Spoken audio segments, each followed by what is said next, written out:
Welcome everybody to SAGES Live, and for those of you that are here virtually, we welcome you as well to our GERD Consensus Conference. My name is Jeff Marks, and this is the Multi-Society Practice Guideline and Consensus Conference on the surgical treatment, of gastroesophageal reflux disease. We started this just under 2 years ago, this process, and we have 6 societies together. This is the very first multidiscipline, multi-society, multi-international attempt at kind of answer the question of surgical treatment of gastroesophageal reflux disease. It's going to be a wonderful 4-hour session. We're going to go fast. There's going to be a lot of discussion, and there's going to be a lot of wishes that we had more time for discussion, and unfortunately, we are going to have to cut things short along the way.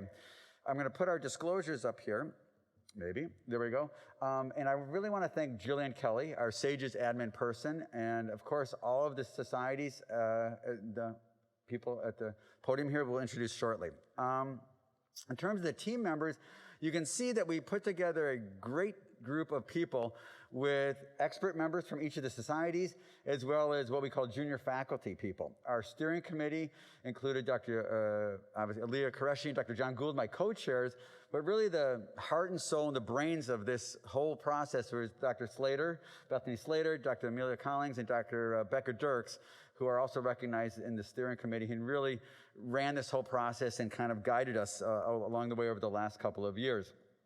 In terms of the way this is going to work, for those of you that have been to other consensus conferences like the BDI or the diverticulitis one, we're following that same pathway and that same pattern.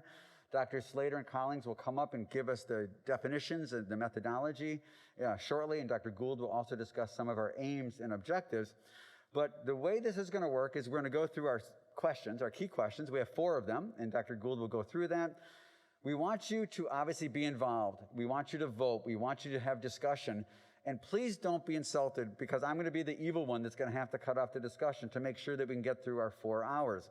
We ask that you line up behind the microphones if you have a question. We will be doing the questions or the discussion at the end of each major key question. So like key question 2 has 6 sub-questions that you may have a question for each of those, but those discussions will be at the very end at the key question. You can also enter your comments electronically and again, vote, okay? You see how things are working here with the Poll EV, entering the GERD CC, or by texting. And we really want you to participate. And I'd like to introduce Dr. Gould now, who's going to kind of go through some of the objectives as well as the key questions.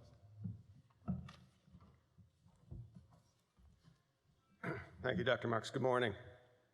SAGES has been long committed to ensuring that surgeons perform safe, efficient, and high-quality foregut surgery. There remains significant variation in the management and evaluation of gastroesophageal reflux disease across the country among gastroenterologists, general surgeons, foregut specialists, thoracic surgeons. This is in part due to a lack of consensus across the spectrum of healthcare practitioners and medical as well as surgical societies in this space. The evidence and technologies continue to evolve. Our goal of this conference is to examine the evidence, to provide guidelines and recommendations, and to optimize ultimately the care of patients with gastroesophageal reflux disease. As such, we define 3 aims. We aim to create an algorithm that standardizes the workup, diagnosis, and treatment of patients with suspected gastroesophageal reflux disease. We also aim to develop and disseminate evidence-based practice guidelines for GERD management. And finally, our goal is for this to be the first of its kind conference to systematically aggregate and develop a multi-society consensus on the evaluation and management of gastroesophageal reflux disease.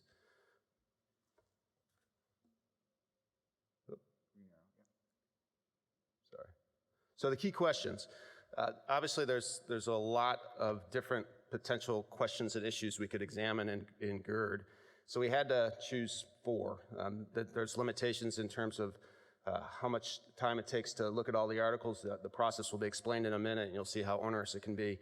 And then just what we can handle in a conference like this. And so we've chosen these 4 key questions. There are sub-key questions within each of these.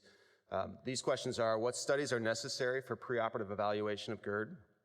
Key question 2, should endoscopic, surgical, or medical treatment be used in adult patients with GERD? And obviously this is the biggest key question. There's going to be a lot of little nuances, and we had to make some decisions about which specific devices and procedures we would examine. Should complete or partial fundoplication be used in adults with GERD? And what is the best treatment for patients with obesity and concomitant GERD? And with that, Dr. Slater will explain the methodology. Okay, thank you and good morning. We're going to kind of go over a little bit about the methodology that was used to come up with these recommendations. And this depicts the methods that we used over the whole process to come up with these recommendations. So first, we discussed in a number of multi-society conversations about what clinical questions we wanted to tackle for this guidelines consensus conference. Next, we developed PICO questions.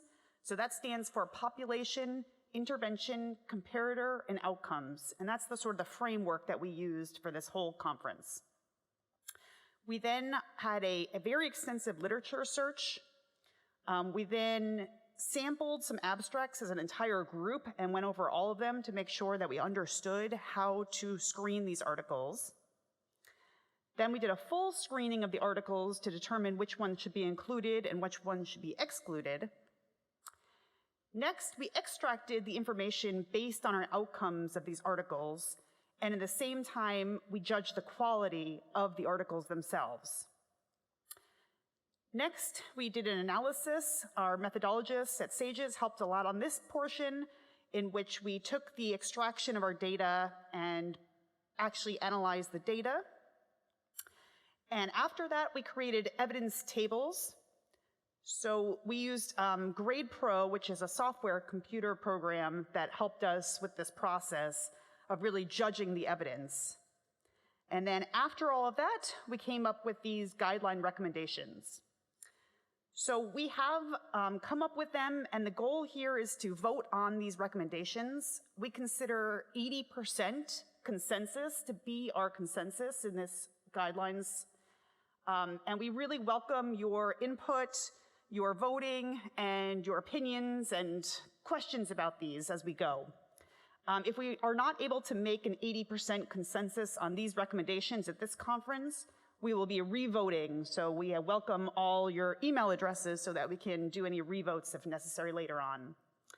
And then we will write this as a manuscript, and once we have the draft of the manuscript, we will send it out to everyone, and we again really welcome feedback on this whole process and any of the recommendations or any of the subtleties of the nuances of these recommendations. I'll pass it over now to continue on with the methodology.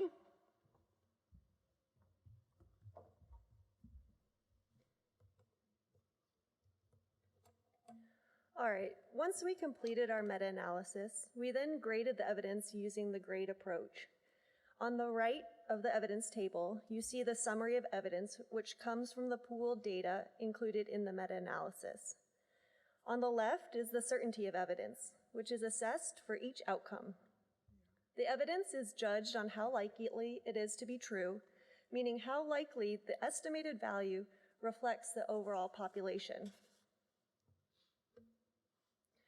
After grading the evidence, the panels then convened to make component decisions about that evidence.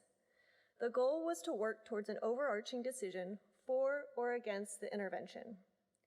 These 7 components are common to all guidelines.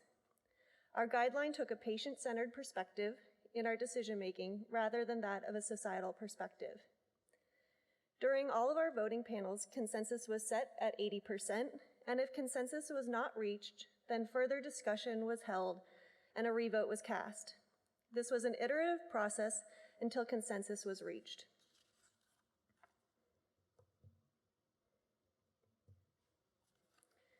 After rating the quality of evidence and working through their evidence to decision tables, the panel then determined the strength of their final recommendations.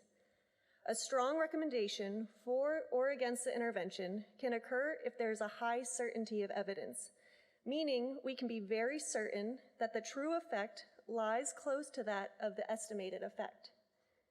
As some uncertainty in the evidence is introduced, the strength of the final recommendation is downgraded as well. Uncertainty can come not only from the evidence itself, but also from any of these 7 components of the guideline. There are some questions where, despite a thorough systematic review of the evidence, available literature is insufficient to make completely evidence-based decisions. When this occurred, the panels then relied on expert opinion to determine their recommendations. How these expert panels were conducted is as follows. First, any available literature, including single-arm studies, was reviewed by the panel.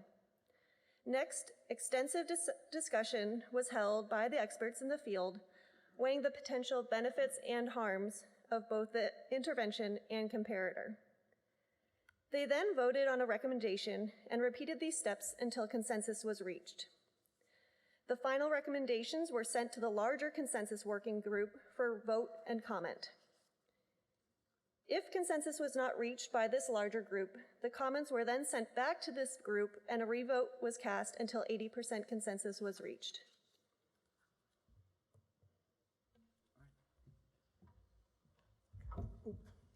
That'd be great if I fell, and that'd be a good YouTube thing. All right, so anyways, listen, the PowerPoint that we have there obviously is an overview of an incredible body of work. Okay, I'm gonna ask Dr. Yuza to come on up with his team, okay? We're gonna start our first key question with the panel. Again, we're going to display the voting links after we go through, and we'll kind of keep moving forward with key question one. All right, Dr. Yuza, thank you. Thank you.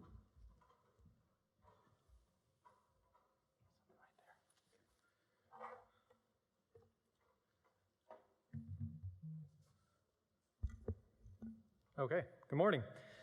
So first, I'd like to thank the consensus chair, Dr. Marks, and the steering committee for inviting me to participate in this GERD consensus group.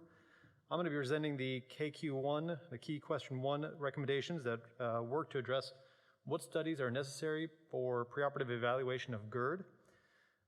We looked at these questions as they related to determining who is a good candidate for anti-reflux surgery, as well as to assess whether preoperative testing could help guide the type of operation performed, whether a complete or partial wrap.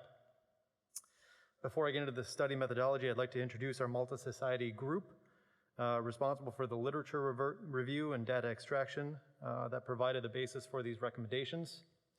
From SAGES, Dr. Qureshi and Dr. Dirks. Dr. Qureshi unfortunately was unable to make it for the meeting this week. And then myself, from SSAT, Dr. Lador, from ASGE, Dr. Krishnan and Dr. Tyberg, from our gastroenterology side. So as previously mentioned, a thorough systematic review was performed using conventional databases to identify studies that would provide relevant data to our key question. After initially identifying 552 studies using keyword search criteria, we then whittled these down to the bottom there and circled in red to 34 studies, which were included for full text data extraction. Data extraction was performed from those 34 studies, and the summative data is listed in the table here. Each preoperative test, EGD, manometry, pH testing, impedance, was assessed for the number of studies that evaluated it, the number of patients in each category, how frequently abnormal findings were found, and whether those abnormal findings resulted in a change in intervention. If we take these apart for pH studies, there were a total of 4,586 patients across 26 studies who underwent preoperative pH monitoring. Of those studies, 2,474 patients out of 4,803 patients, so about 51%, had abnormal findings, and this was just abnormal pH study. There was a single study that changed their planned intervention based on those findings, so 56 out of 134 patients had a change in their intervention based on the findings from the pH monitoring. Okay. Moving down on manometry, there were a total of 28 studies that reported manometry findings in the work of 5,807 GERD patients. These studies observed abnormal peristalsis in 1,251 out of 4,303, so about 29%. They found abnormal findings in the GERD patients. In 9 studies that reported, 149 out of 860 patients, so 17.3%, had a change in their intervention based on those manometry findings. And most commonly, that was a change from a planned complete fund application to a partial fund application. There were six studies that we found that used impedance testing preoperatively in 511 patients. 4 studies described specific findings, observing that 9.3% of patients had abnormal findings. 1 study reported that 28 patients had a change in their planned intervention out of the 149 that underwent impedance testing for that 6.5% change in intervention. And finally, for endoscopy, 26 studies evaluated 4,188 patients with preoperative endoscopy, of which 76.8 had abnormal findings, and this was most commonly esophagitis. There were no studies that reported a change in intervention based on those endoscopic findings. So from the data, we formulated our recommendations for key question 1. Based on our review of the data, the panel recommends EGD, manometry, and pH testing for all patients undergoing preoperative evaluation. However, this is based on a very low certainty of evidence and based on expert opinion. I think we are going to go to question now. Do I click? Okay, there we go. Just let them know they have 30 seconds. Okay. So you've got 30 seconds to vote on this if you've got the app. And is it agree or disagree with the recommendation as stated?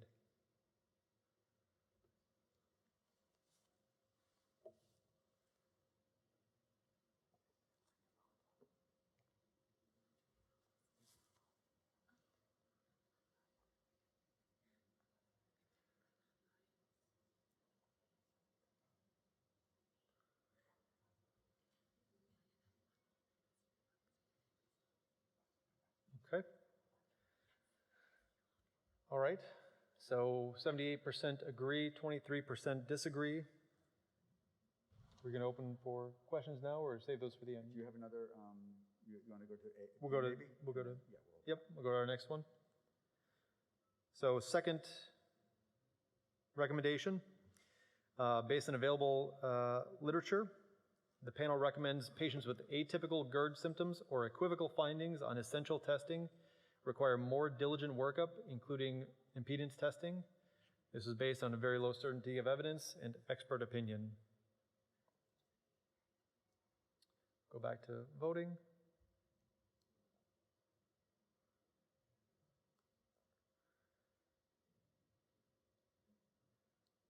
Oop. There we go. Here. Yeah.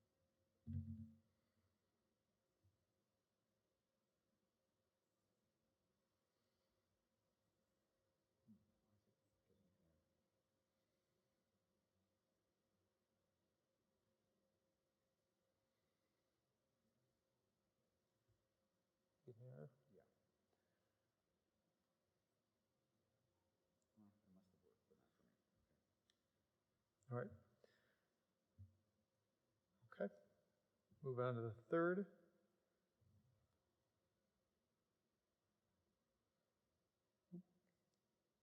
Nope. Sorry, Jillian. We go back.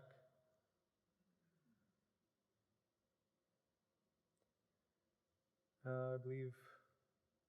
Okay. So final recommendation, based on our literature review, the panel recommends that high-quality long-term studies are needed to determine partial versus complete RAP for certain esophageal dysmotility syndromes. In addition, preoperative workup, key diagnostic criteria, as well as terminology should be standardized to improve diagnostic output and direct future research.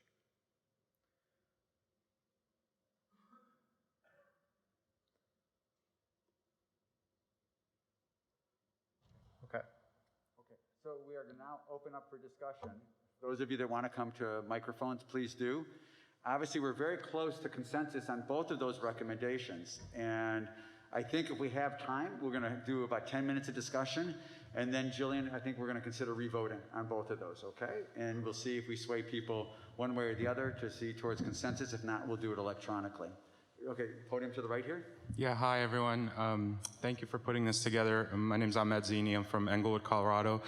My question, about the first question, whether we should do standardized pre-op testing, I guess I voted no, and the reason I voted no is just kind of the full gamut of testing may not be necessary for every patient, and I kind of wanted some clarity on that. So, for example, a patient with a large paraesophageal hernia or a patient with LAD esophagitis, do they need pH testing? So I guess we should have told you that this consensus is not including paraesophageal hernia repairs, okay, or revisions. I think that's our gap. I apologize for that, okay? Thank you. So maybe you'll be voting yes then, so we can re-vote, okay?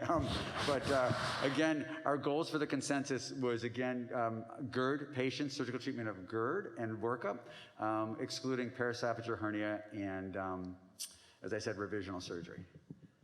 So do you want to answer, as long as we got a couple minutes? Kumar, you want to throw that one out? Well, I just wanted to make the comment about the LAD esophagitis. I mean, I think that most of us would probably agree that that sort of reflects pathologic reflux, but there are these unusual situations, scleroderma and even achalasia with stasis esophagitis, and I think that's why, in totality, when we look at sort of the preoperative workup for an anti-reflux type procedure, we would still, in those patients with LAD, still consider them for motility testing.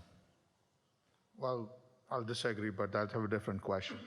The research question, I'm Sumit Middle from Phoenix, and the research question you pose is, do we need better motility testing? Hasn't that been put to rest by all the randomized studies that motility doesn't make a difference between partial and complete, and two, that 20-year data from Australia that has shown that full fundoplications really are not good at all?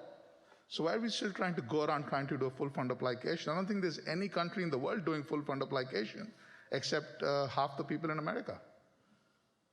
So should we even be doing a complete fundoplication anymore, given all the side effects compared to a partial fundoplication? You must have been fed, because we're going to be approaching that in key question 3. Okay. Oh, I haven't even know that. Okay. But thank you. That's an important question that we're going to bring up shortly. But if you have a question about the workup specifically for those? I think grade B, C, and D do not need a pH testing. And I think if an endoscopist cannot differentiate between stasis esophagitis and reflux esophagitis, I think they need to go back to learn it. Okay, thank you. Okay. I will say, some of us who do POEM, how many patients come in with achalasia for evaluation and their primary complaint is reflux? Yes.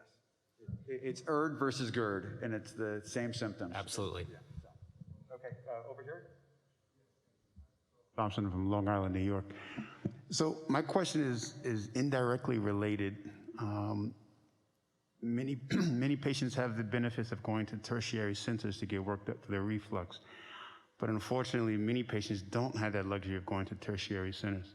And when they don't go to tertiary centers, many times the gastroenterologists are not performing as a part of their private practice. They're not performing pH studies, they're not performing impedance studies, manometry studies, because that's just not what they do.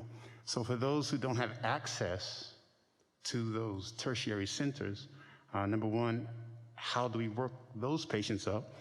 Number two, if we start making consensus statements that all patients should get the full workup, the manometry, the pH, the impedance, et cetera, at some point that'll turn into a standard of care. And when that happens, those patients who don't have access, or if the schedules are too busy or too filled up in the tertiary centers, how do those other patients who don't have access get that full workup when we have a consensus statement and possibly a standard of care saying that they should? Okay, that's great. So before we get to the actual clinical thing, Dr. Dirks, do you want to just maybe give a comment on standard of care versus a consensus for us? Yeah, so in most of our guidelines, we try to be very clear and explicit and differentiating what we would recommend as something that, for example, an insurance person or someone else, government, whatever, could use as that standard of care. So we're trying to be very transparent, both in the research development and in how these recommendations should be implemented. A lot of times we do have kind of the asterisk statement where you're saying, obviously there are limitations, and this is not saying that if you don't do this that you're a dangerous surgeon or something like that. We're trying to be very open, very transparent in the whole process. Go ahead, Dr. You want to say something? Yeah, I mean, I think, guidelines are exactly that. They're guidelines, and, you do the best you can in order to meet all the criteria. And if you don't have access to certain studies, then that's certainly a reality. And I think you do the best you can to get these patients to areas that they can have the studies as needed. But we understand that limitation. Physician in areas definitely that have limited resources, what do you recommend then? I mean, how do you recommend to your colleagues, out in communities, let's say? Yeah, I mean, I think pH testing is pretty widespread at this point. There's not a lot of areas that don't have access to that. Manometry maybe a little bit less, but I think most of us that work at tertiary centers, if a patient is pending an operation or an intervention, we'll do our best to work to get those patients in quickly. We understand that they're pending an intervention on the results of those procedures. So. Kumar or Ryan, you guys have any thoughts? Yeah, again, I go back to just as a consensus statement and sort of guidelines. And again, based on the certainty of the evidence here, I think a lot of what this review does is show that we really need to be more focused in our analysis and our studies to better define them. And so, I think this can be a recommendation. Sure. But to build off of that. And really quickly, I'm sorry. So as a bariatric surgeon and working patients up for reflux, I find it, I'm in private practice. I'm not hospital employed, so I find it very difficult getting patients in for testing.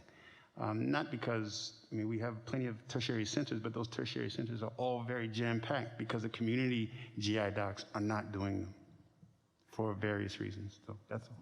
We do agree, and we're going to bring up the issues of bariatrics in key question 4 as well, and maybe that will help a little bit for that. Thank you. Sure. Okay, podium to the right. So I'm a rural surgeon, and I do a lot of reflux. Glenn Idy from Bay City, Texas. So to echo the comment, we have to be careful that we don't now, because reflux is so prominent, start excluding surgeons because they can't get to these tests. And one of the things I do is I do the EGD, the Bravo, and then I use EndoFlip for manometry. So to question number 1, what you're really trying to rule out is achalasia, right? So question number 1, is EndoFlip included in your term manometry? Because if it is, like if I see an abnormal EndoFlip, I send them for high resolution, right? But if you include EndoFlip in your definition of manometry, then the vote is yes. If you don't, then it becomes very hard for me to continue to practice the way I practice. To question 2, really it's the same issue with impedance, is that I've done impedance before. I would rather use like pH as a determinant, but I don't have access to impedance now. So what do I do with my LPR patients? So in that case, I vote no. So I'm not sure that impedance in particular as defined should be included in that statement. May just more definitive workup would be the phrase to use. Good points. So just to answer the first question there, to the best of our knowledge, EndoFlip and other high-resolution manometry, and this will come out in the paper, the manuscript form of recommendations, just identifying that the technology is outpacing our literature, and so we really can't answer those questions based on the available literature, whether that is beneficial or not. So again, taking some of what we've learned from our current review and applying it to future studies, may help us create better guidelines moving forward with a higher certainty of evidence. I again, Sumit Metal, to be controversial. The things is, really, I think we should do a test if it's going to make a difference in our plan. We are not going to say we're not going to do an endoscopy because not a single patient's plan was changed based on your literature review, right? So I think we need to qualify rather than 100% of people needing a pH test. If in the clinical setting you have a doubt that this patient's symptoms are not because of reflux, that's when you should do a pH test. If you see a person with classical symptoms of heartburn, not just some funny thing in the esophagus, responding to PPIs, breakthrough symptoms, endoscopy showing a 2 to 3 centimeter hiatal hernia, barium swallow showing reflux and narcolepsia. Do you need to do a pH test? No. So I think we should stay away from these blanket statements of saying everybody needs a pH test. Again, I think you're confusing blanket statement from what a consensus conference is, but we do agree there are certain things that you It have says to... everybody should get a pH test. That is a blanket statement, and I disagree with that. Then you're allowed to vote no, and we appreciate that. Okay, so what we're going to try to do, first off, any other comments from the panelists about, because we have a couple more minutes here, and then I think we should revote, okay, and see if we've come up with a consensus before going to electronic post-conference voting. One of the things I will say, and I'm going to put my chair hat on, because this key question for me, I thought was the most important one for this whole consensus. The idea of not so much making blankets, and again, I appreciate the concept of blankets, but more of standardization, so that when my hammer is a certain process and not everyone looks like a nail, whether I'm a gastroenterologist, whether I'm a surgical endoscopist, whether, whoever we are, that we kind of approach these patients not as our own individuals, but also understanding that people and patients do have different symptoms, but we do want to come up with some type of standardization. I'm going to ask Dr. Dirks maybe to kind of briefly go over the data and the gaps that we have in this key question that really made us have some difficulties because of the lack of comparators in most of the studies, and then I think we're going to have to revote. Yeah, so normally when you're wanting to make your more definitive recommendations, ideally you're always going to have your comparative evidence. Should I actually be offering this study to everyone? And you want an A versus B. Unfortunately, what you saw, what was presented earlier in our PowerPoint, a lot of what we had was of these single-arm studies of, we have all these tests, and the majority of the data that in the literature now shows is, what does it change? I'm getting test A, how does it change my care? I get test B, how does it change my care? There's no A versus B. So that's, from a methodologic standpoint, very limiting, and so all we can present is these one-arm studies showing, okay, usually people do these studies and it changes care. So that does, as I already mentioned, offer a big help of if you're approaching this problem, what do you want to use? Obviously, we can't say A versus B is better. We don't have the data to show that. We can't say definitively what we'd recommend and what is the best workup, but we can say in general, what has been used, what has been changing the practice, and I think that does offer wiggle room if you're saying, okay, I have a patient, I can explicitly say why they do or do not fit this mold, but it should still help for a consensus every other person approaching it. Hopefully in the future, we could get some comparative statements if people are thinking maybe I don't want to do this study or maybe the study isn't useful. But right now there isn't really great data definitively saying whether it's helpful compared to your standard of care. Kind of some final comments from the rest of the panelists. Go ahead, Brian. Anything else? No, I think. Okay, come on. I was just going to make two comments. One is the endoflip comment is a very good one, and again, we don't have that data yet, but that is certainly something that could be evolving over the next few years. And the other one is about symptoms, and I think that the correlation between symptoms and pathologic reflux in the sort of motility reflux data is not so strong, which is why objective data is always helpful when available. Can I just ask a quick question? Sorry, Kevin Huguet, St. Pete, Florida. I'm a private practice surgeon. So high-resolution manometry, for me, in our practice, has created more questions than answers. And so based on prior SAGE's recommendations, I do barium swallows in people that have no dysphagia history with no issue at all. It seems like in these recommendations, that would not be the correct pathway. But with the manometry, if you continue down that pathway, a lot of times you just run into more questions, and then you have a liability because you have this information out there for GJ obstruction or something, and it's just it's frustrating if that's going to be the recommendation, and then you have this out there as information that we have to follow. So. Comments on you guys? I mean, again, I appreciate your frustrations when you have, a study that's not being read. It's no different than a cholangiogram that's not read appropriately, or even a radiographic study that's not read appropriately. I guess it's easy for me to say, maybe we can find you a better esophagologist to help you. But manometry, I think, around the world is still considered helpful in many cases to differentiate different types of diseases and disease patterns. So, but go ahead, Amy. I would just add, EGJ outflow obstruction is something you really should take into account when you do an intervention, because that patient is probably going to have a much higher risk of post-procedure dysphagia.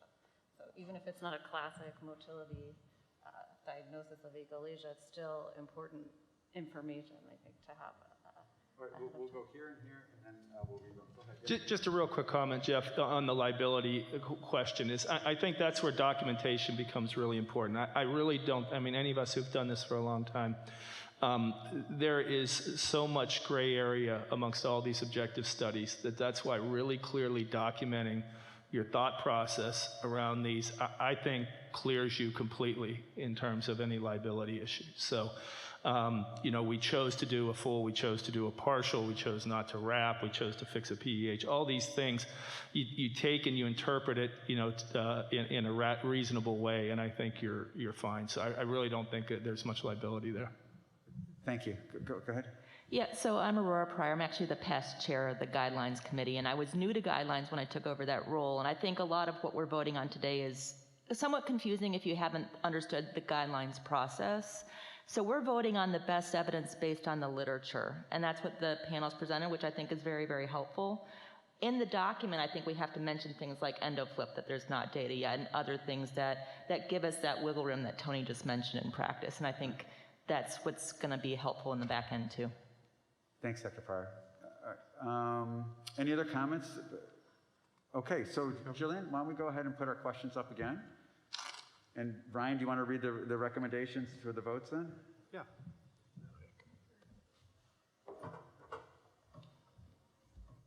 So the first question, or the first recommendation was the panel recommends EGD, manometry, and pH testing for all patients undergoing preoperative evaluation.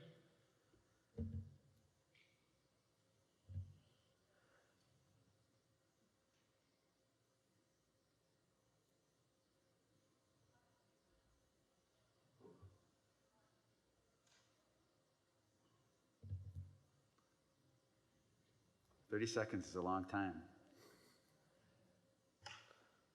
Again, so as we move along, texting comments is also important, all right? We can do that. If you feel like there's a comment that you want to add either anonymously or that you forgot to discuss, that's fine.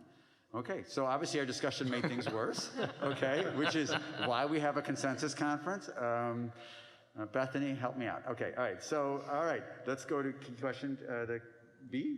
Yep. Thank you. Before we move on, was anybody else having, I'm getting error message. Are you getting through? I got error message on the second one, but let's see if it works. Okay. All right, so the first poll's locked. So go ahead once you read Let's go on to the next one then. Okay. The panel recommends patients with atypical GERD symptoms or equivocal findings on essential testing require more diligent workup, including impedance testing. Yeah, it worked better this Agree time. or disagree?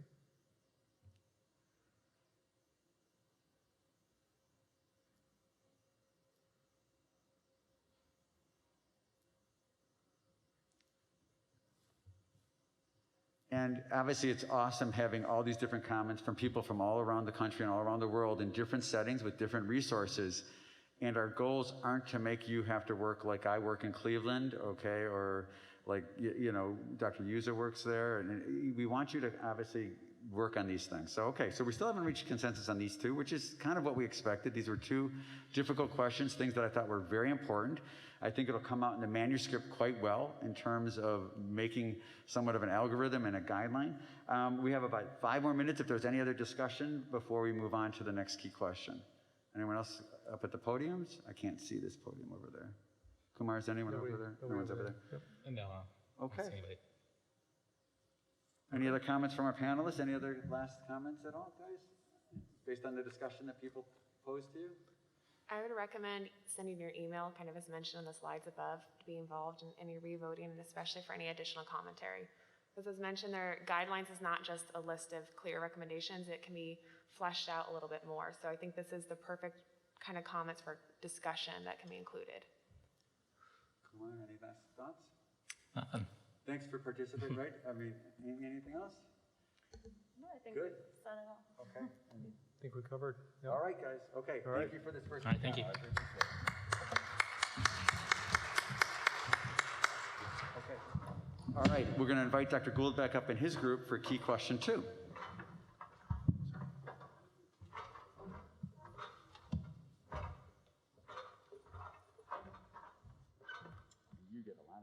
I do.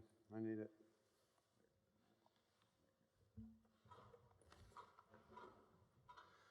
All right. This is a much more complex question. I have, what do I have, 8 sub-questions or 6 sub-questions, quite a few things to get through here. So our question, key question 2, is should endoscopic, surgical, or medical treatment be used in adult patients with GERD? This is GERD key question 2 group who really put a ton of work in. You'll see how many articles were reviewed and extracted. But our team included Claire Wonker, myself, Dimitrios Athanasiadis, Ramon Villalonga, Maria Rita Rodriguez Luna, Francesca Denu, and Bethany Slater. So thank you all for your efforts. This was really a huge task. And so here's what we did. We identified, again, using the same sort of traditional databases as Dr. Yuza referenced, 1,400 articles and another 100 identified through other sources. So almost 1,500 articles were screened. And through the whole process, 74 articles were included in the final review of the key questions and sub-questions. And so key question 2A, I'm going to go back and forth here because the question itself is not on the answer. So the treatment is, the question is, should treatment with magnetic sphincter augmentation or fundoplication be used for patients with GERD? So that's key question 2A. To sort of anchor things as I go through the evidence, here's what we found, and I'll share this recommendation with you again. But after reviewing the evidence that I will share with you, our panel recommended that adult patients with GERD may be treated with either MSA or fundoplication. And this is based on very low certainty of evidence. And so here's the data. So MSA, the intervention, as opposed to the comparator fundoplication, there were a number of outcomes that we predefined that were in favor of MSA in terms of desirable effects. And these included symptom recurrence, patient reported in the short term, less than 2 years, perioperative complications, less than 30 days, the more severe complications, which were Clavian Dindo greater than or equal to class 2, and then reoperations at any point. These all favored MSA. And for those of you who haven't looked at a forest plot in a while, just a quick orientation. I think this is the first one we're looking at in this conference. Each blue dot represents an individual study. And so you can see on the left, your left, for symptom recurrence, there's one particular trial that was used. And so the diamond is the sort of average aggregate point estimate and confidence interval, taking all the studies into consideration. And so for perioperative complications, you can see that there were 6 studies. The bigger the diamond, the larger the trial, and then the black line that goes through each blue square is the confidence interval for that particular study. And so you can see how much evidence was used to formulate these recommendations for each individual question here. The vertical line is the null line, where there would be no difference between the intervention and the comparator. And when the confidence interval crosses that, then obviously it's possible there is no difference. So more desirable effects favoring MSA. So dysphagia, patient reported at an interval greater than 3 months, favors MSA over fundoplication. And then cost slightly favors MSA as opposed to fundoplication. Undesirable effects. So this is a little confusing again because it's almost a double negative. We've sort of flipped things. And so quality of life scale at more than 2 years. Basically, patients who have fundoplication have a better quality of life at more than 2 years. Complete symptom resolution in the short term is in favor of fundoplication from a positive perspective. So patients have a better symptom resolution at less than 2 years. And then the need for PPI, again, the double negative makes this confusing. More patients, I'm stating it in plain English, but more patients who have MSA have a need for PPI after surgery when compared to fundoplication. More undesired effects. Dysphagia requiring intervention is more common with MSA compared to fundoplication, and patient satisfaction is better in fundoplication as opposed to MSA. So this is the summary of judgments based on the data. And so basically what this says is that when we're looking at the desirable effect, the significance of the presented data is small. Significance is not the right word, but small sort of impact, small undesirable effects. The certainty of the evidence is very low. There's probably no important or uncertainty or variability that stakeholders would value in terms of these different outcomes. The balance of effects, desirable and undesirable, does not favor either the intervention or the comparison. It's an acceptable intervention and it's feasible. And so, back to the recommendation I've shared, that the panel recommends that based on this data, that adult patients with GERD may be treated with either MSA or fundoplication. So we're gonna go to the voting site again.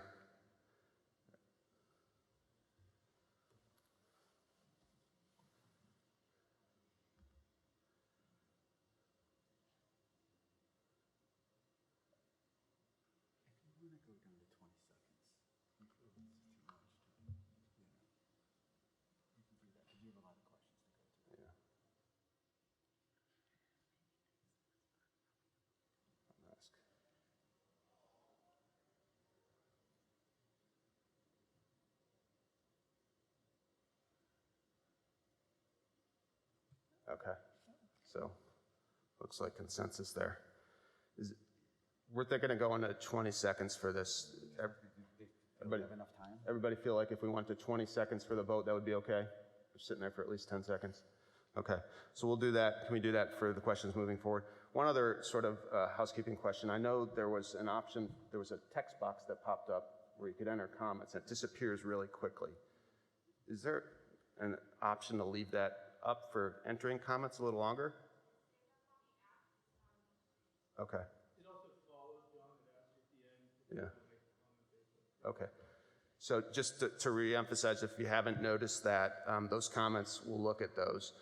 The people that are watching this live, they don't have an opportunity to ask us questions or to interact, but they can enter their comments online, and we'll be able to see those as we go through this process. This doesn't end today. We don't leave this room and the whole process is done.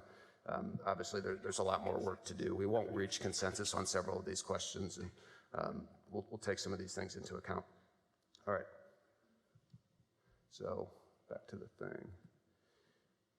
All right, so 2B, I'll tell you what the question is again first. Should treatment with MSA or medical treatment, and we focused on proton pump inhibitor therapy specifically, be used for patients with GERD?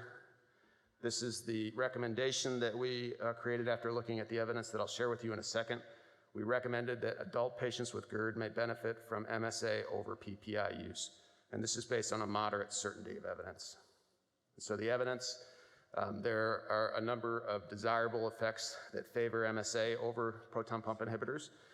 Patient-reported complete symptom resolution in the short term at less than 2 years, and again, you can see this is a solitary trial, a very large trial, but one taken into account here. The need for proton pump inhibitor medications at 6 months favors MSA. The patient satisfaction favored MSA over PPI. And then objective reflux recurrence measured at 6 months with impedance pH testing favored MSA over PPI therapy as well. Again, a single trial. So when it comes to undesirable effects, the impact is unknown.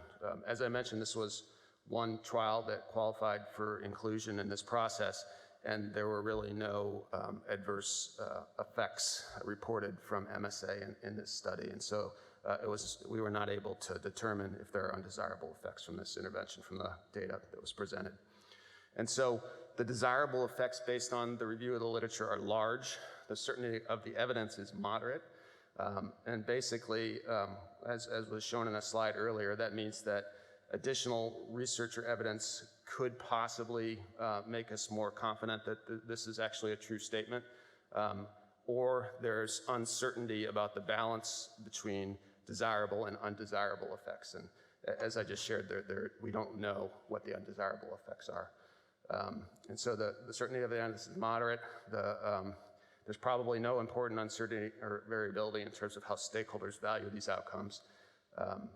And then it's acceptable and feasible as an outcome.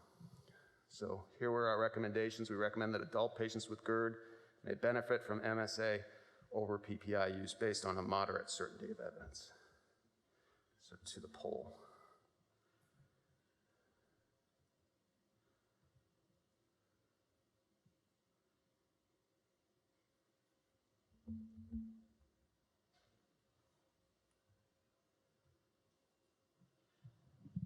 Just to let everyone know that John's discussions may go on for at least another half hour. I know you may have questions on his first two things. We won't make you stand at the microphones that long, but just remember that we will have discussion at the end of all 6 of his sub-questions. All right, close, but not quite. All right, okay, noted. All right, 2C. The question is, should endoscopic treatment with TIF 2.0, transoral incisionless fundoplication, the 2.0 version, or fundoplication be used for patients with GERD? That's the question. Here's the recommendation that we came up with after reviewing the evidence. So the panel recommends that adult patients with GERD may benefit from fundoplication over TIF 2.0. However, more research is needed to make this an evidence-based decision. So this was based on expert opinion. And again, to be included in this process for these key questions, the particular study had to be a comparison between, for this question, for example, it had to be TIF and fundoplication compared in the same trial. So there was very little data where that qualification was met. In fact, there were no comparative studies for this particular question, neither randomized controlled trial or observational. So our recommendations are based on expert opinion. The benefits that our experts determined are related to TIF include the fact that this procedure is endoscopic and there are no incisions. There's some data to support long-term durability of this intervention, and it's been shown to control regurgitation and allow for the withdrawal of proton pump inhibitor medications. The harms of TIF, unknown efficacy in patients with esophageal dysmotility. This can be technically difficult in patients with small mouths and restricted range of motion of the neck. There's a potential for esophageal injury during insertion of the device.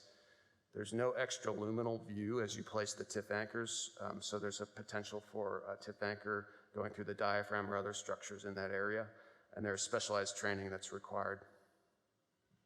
And so, based on this, we recommend that adult patients with GERD may benefit from fundoplication over TIF, and however, more research is needed to be done to make this an evidence-based decision.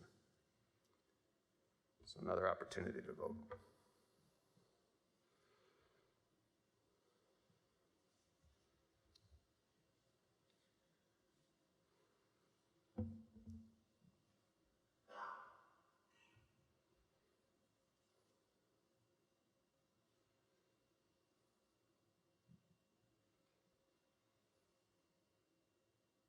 All right.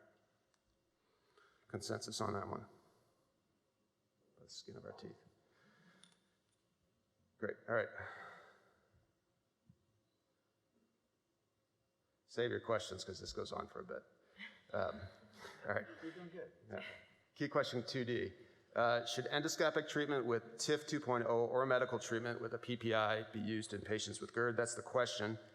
This is the recommendation that the panel came to after reviewing the data I'll share with you. So we recommend that adult patients with GERD may benefit from TIF 2.0 over proton pump inhibitor. And this is based on a moderate certainty of evidence. And so here's a summary of the evidence. As it relates to patient-reported symptom resolution in the short term, the evidence favored TIF. The need for proton pump inhibitors at 6 months favored TIF as opposed to PPI. And then patient satisfaction in TIF was favored over medical treatment. And again, you can see the size of the trials and the number of studies that went into these determinations.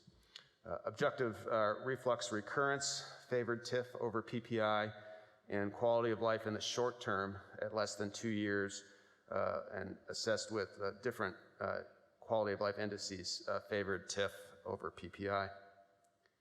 Undesirable effects when compared to PPI, TIF is associated with an increased rate of perioperative complications at less than 30 days. And again, you can see that's a solitary trial. So summary of the judgments. Desirable effects were moderate, undesirable effects were small. The certainty of the evidence was moderate, and there's probably no important uncertainty or variability. The balance of effects probably favors the intervention, I think is what that's supposed to say, and then this is acceptable and feasible.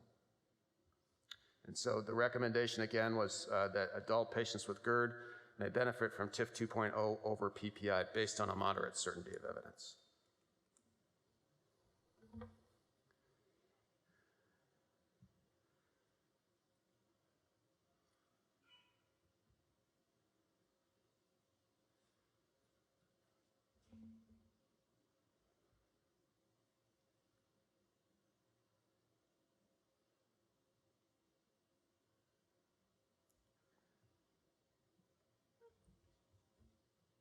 All right.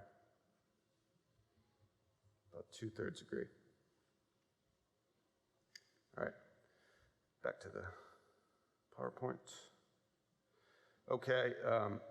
Key question 2E is, should endoscopic treatment with stretta or fundoplication be used for patients with gastroesophageal reflux? And the recommendation, after reviewing the evidence, was the panel recommends that adult patients with GERD may benefit with fundoplication over stretta. And again, this is based on a very low certainty of evidence and expert opinion. And so there was only one observational study that included quality of life and cost that directly compared fundoplication to stretta. So most of this is based on expert opinion. The benefits of stretta, according to our experts, was that there's a lower cost of stretta, which is also shown in the observational study we referenced. That stretta can be done without a general anesthetic.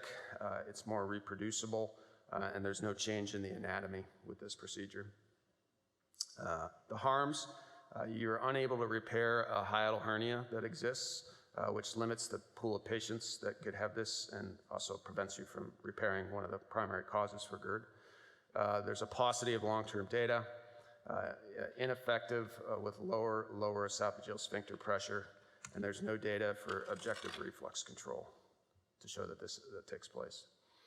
And so, again, here's the recommendation. Based on that, we recommend that adult patients with GERD may benefit with fundoplication over stretta based on a very low certainty of evidence and expert opinion. So, opportunity to vote.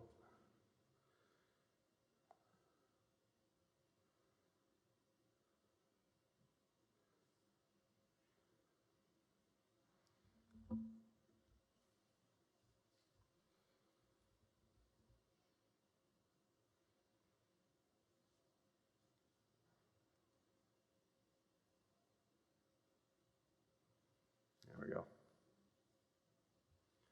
Consensus there. All right. Getting there. Well, no, I think this is it actually. All right. So key question 2F. Should endoscopic treatment with stretta or medical treatment, again with a proton pump inhibitor, be used for patients with GERD? Here were our recommendations after reviewing the data. We recommend that adults with GERD may benefit from either stretta or PPI use. Stretta should be given special consideration in patients with medically refractory GERD, and this is based on very low certainty of evidence and expert opinion. So there's really only one small randomized controlled trial.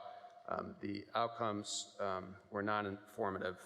We determined in advance, at the beginning of this process, what sorts of outcomes we were interested in looking at, both from a desirable and an undesirable effect, and those outcomes were not the same ones that were included in this randomized controlled trial, and there was very small to non-existent event rates in that particular trial. So it was very hard to use this to formulate recommendations. And so most of this is expert opinion, which states that the benefits of stretta is that if you're refractory to medical treatment, that this is an option. The harms, there's a learning curve, and there's been limited worldwide adoption. And so our recommendation again is that adult patients with GERD may benefit from either stretta or PPI use, and that stretta should be given special consideration in patients with medically refractory GERD based on very low certainty of evidence and expert opinion.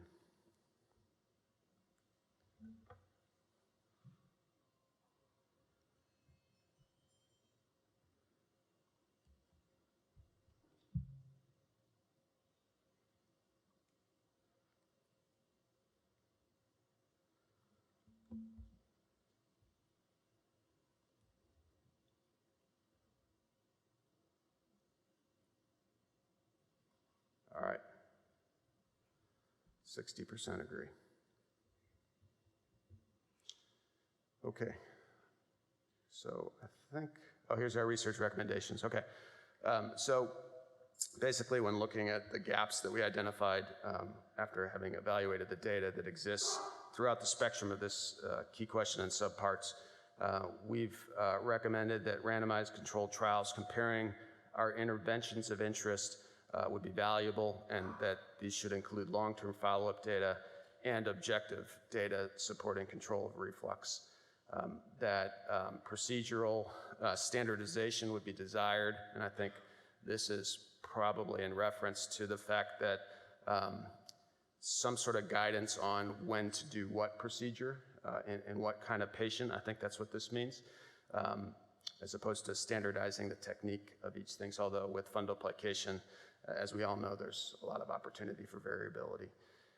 And then patient-centered outcomes would be valuable and to study the use of TIF in patients with reflux, not just regurgitation. So by that, include patients with heartburn and other symptoms in these trials outside of regurgitation. And then the issue of what's known as CTIF, which is a procedure where the hiatal hernia is surgically repaired, and then a TIF is performed endoscopically during the same anesthetic. That's an evolving technique, but further study and data to support that approach would be desired. You did it. Okay. Yeah. All right. So, audience, if you want to come to the podium, or to the podium, you could go to the microphones. That's great. I'm going to open things up to our panelists up here. So we have 3 of consensus, 3 of less consensus, and open some discussion to this key question, and then we'll kind of go over some of the results. I sort of already kind of predicted based on the questions and sort of what we know as far as medical management and surgical management, and now we're kind of up and coming as far as MSA, use of MSA, indications. I think even with our key questions, we do have to remember, and this would be something I think for the manuscript, selection biased for MSA and those sorts of things, the type of patients that we're choosing, similar to endoscopic interventions, and a lot of that is sort of a gray area. I think that we kind of had that when we saw that with the articles that we reviewed. Good point. Dr. Slater? I will preface my comments of that I did review all this literature, but I am a pediatric surgeon, so my expertise is not for adult patients or these endoscopic treatments. But I mean, I think it is very difficult to make these judgments and these recommendations in a newer technology based on, PPIs or medical treatment, as well as surgical fundoplications have been around for many years, and people are very experienced and used to using them. So again, remember, as was discussed in our first key question, that these recommendations are based on the available data and the opinions that we could obtain from that information that we have now, and that we hope that some of these future recommendations will also help to elucidate the questions and the answers a little more clearly. Do you have any comments from all the review that you did? Yeah, I would say that a lot of the outcomes that we looked at when we were formulating these questions, we weren't necessarily able to extract. So things that we were interested in was not necessarily what was reported. So I think that that's another point to make on the data that we did extract. Yeah, a definite gap. And again, the concept of standardization, I know our last key question looked at standardization of the workup, but maybe we need to take a step back and standardize our actual surgical procedure. Obviously a TIF, when you do a TIF, there is some standardization in terms of how it's done, but I know John does a Nissen far differently than I do, and we both call it a Nissen. And it's I think one of the things that that we get out of this conference, and something that will also be in the manuscript, is that may be something that we have to look at as well, although there may not be a whole lot of research just yet to kind of support that. I'd look forward to some more discussion if we can before, obviously we have plenty of time. If we want to try to vote again and see if there's anything being swayed, we haven't really said anything too much to sway the 3 questions that haven't reached consensus, but sure, go ahead. Microphone over here. Hi, Ray Price. Had the opportunity to serve on the Guidelines Committee for 20 years and really lead the team that did the guidelines previously on this. And a lot of things seem to not have changed. The evidence, we just don't have any evidence for a lot of this. Last time we chose not to do guidelines where we didn't have evidence because we're doing evidence-based guidelines. And so one of the questions I have is on some of these areas, where you really are just using expert opinion, what is the thought process in really coming up with evidence-based guidelines based on just people's comments? I'll let you go first. Sure, I'll comment on that. Thanks very much for that comment. And I think that's a valid point, that we really tried to use pretty rigorous methodology in order to obtain evidence-based guidelines. However, given that this was a multi-society and multi-international conference, we really did want to take this opportunity to try to get some expert opinion to guide management for these questions, even if we didn't have actual comparative studies. So that was a sort of conscious choice, and we're hoping again to get all of your opinions too, both in this conference as well as by text or through the app, that we could try to guide management a little bit when we don't have the evidence. And to call out those areas where there is no evidence, where we think we need to spend a little time focused. And I agree, and Ray, I apologize from all the leadership for bearing you on guidelines for 20 years. That's very impolite of us. But I do agree that you're right. Things continue with the lack of an answer, but I don't think it's a reason not to try to find it. And as Dr. Slater said, I think the idea of a multidisciplinary, multi-international concept was hopefully at least looking at this, with different hats on, so to speak. Okay, microphone over here. Yeah, Glenn Idy. So I perform a lot of TIF, and I was a little bit surprised that the evidence clearly showed that TIF treats reflux better than PPIs, but we only get 66% consensus, right? So I think it's in the way in which the question was composed, in that you say, well, there's the possibility of these other complications, and it makes people think that there's an undesirable effect, when in fact the literature shows that a TIF is 4 to 6 times safer than doing a fundoplication.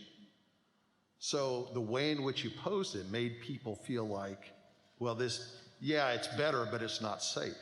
And I don't think that's fair to those of us who do TIF to present it that way. I almost wonder, though, if when we ask these questions, if people are, you need to sort of just think about the question. We're comparing TIF to PPI, not does this patient with GERD get a TIF instead of something else, which I think may be impacting people's decisions. Yeah, it's a little bit crazy to look at the data and say, well, there's clearly a benefit here, but we're not going to recommend it. No, but remember, the manuscript will include today's outcome, our expert outcome, the evidence outcome. So I don't want you to feel frustrated that just because the peers in the room didn't vote with you, that it's not going to be supported in a manuscript that describes the evidence. Okay. Dr. Caton? Hi, I'm Lena Caton from Cleveland, and I just want to congratulate the panel on this great process and just make a comment more so than a discussion, just that, all of these procedures that we've compared to for reflux, fundoplication is what all of our insurers see as the treatment for reflux. When it comes to MSA, TIF, STRETA, they consider all of those things experimental, and they say that they're experimental because there's not enough evidence. But there's not enough evidence because the insurers don't cover it for us to do it. So it's kind of a big circular thing. So, so I think that the process that we're going through here is actually very important. And I think that the evidence to me was honestly kind of striking. Like, I wouldn't have expected TIF to be that, I read the data, but for there to be a moderate level of evidence to say that it's that much better than PPI, that's the evidence that we need to be able to do our jobs and offer all these things to the patients. So I think that this process is really important. I think that, actually the data speaks for procedures over medications, and so this will help all of us to take care of our patients better. So I think a lot of the things that reached consensus I thought were fantastic, and the other things, I think there is area for discussion, but I think the take home for me is that there's a place for procedures over medications, and if you talk to a lot of insurers and medical people and GI people, a lot of them don't necessarily agree. So that's the importance of this process and what we're doing today. So thank you. I do have one comment on that several of the studies were funded by PPI companies doing the extraction, and then the MSA specifically also funded, the links funded several of the studies as well. Good morning. First of all, I'd like to also congratulate you. I think this is a critically important initiative, so thank you for all your effort. I'm Skip Baldino. I'm the CEO of Endogastric Solutions, the maker of TIP 2.0. So Lena just made some good comments. One of the things I just wanted to, and this could be flipped, this could be any of the novel technologies out there.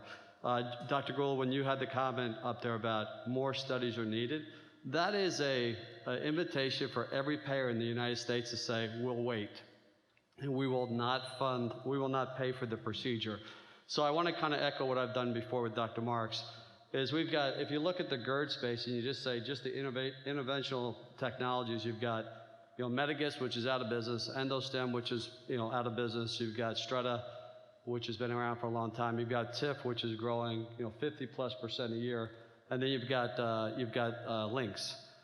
Between those 5 companies, if I told you that over $700 million was invested in those companies over the course of our capitalization, and I told you that the total sales for all 5 of those companies last year was less than $50 million, you'd have to ask the question, why would venture capitalists invest in this space? And the reason that I bring this up is that you control that destiny, right? When you sit there and you make a comment that, and again, I'm going to try to say, I'll stay away from just TIF, but I'll make the comment, I think Dr. Eide brought up FLIP and some other folks brought up FLIP. You are, by saying more studies are needed or we don't include that, you're going to actually give those caregivers no reason to pay for that, and the physicians aren't going to get paid fairly for doing that work. In the case of TIF, when you say there's only regurgitation, we've got over 170 studies, level 1, level 2, significant studies. We've got a new device that we've invested millions in, and it seems like a lot of times when you have that generational, when you make those improvements to the devices, the data doesn't always get called out based on the newest devices. And if you think about pacemakers, there's not a payer in the world that would pay for a pacemaker if you only use the first data. So I only bring that up, and again, not to be preachy, because I think what you're doing, we're excited about it. We actually came to the meeting really, really appreciative of the effort, but that's one caution, is that anything that says more data is needed, you're just saying don't pay for the procedure, and don't pay the physicians fairly for what they do. Okay. Thank you. Thanks. Thank you. Okay, any other comments? And one of the things, Skip, thank you for your comments. This is a non-CME consensus meeting right now. So the idea of industry standing up, I don't want people to feel bias is present. Obviously, if there is, please let us know. But again, we do describe our disclosures. But again, as a non-CME conference, we try to open this up for other people's involvements. Okay, so we have a couple more minutes of discussion, if anyone would like to, before we kind of maybe attempt to re-vote on the 3 that did not reach consensus. Sure, go ahead. Yeah, Tony Petrick. Just to follow up on the last comment. So we absolutely appreciate the difficulties in R&D and funding them and those kind of things. But just as we vote again, if the findings at the end of the day are more studies are needed, then the findings are that more studies are needed. So we can't make a determination based on maybe what we would like to see happen. Again, this is, I think, Aurora pointed out, and we pointed out from the beginning, this is based on the literature as it currently exists today. So that's how we're moving forward. Thank you. That's a very important comment. Mm-hmm. Okay. Panelists, any other last comments before we try to let people vote again?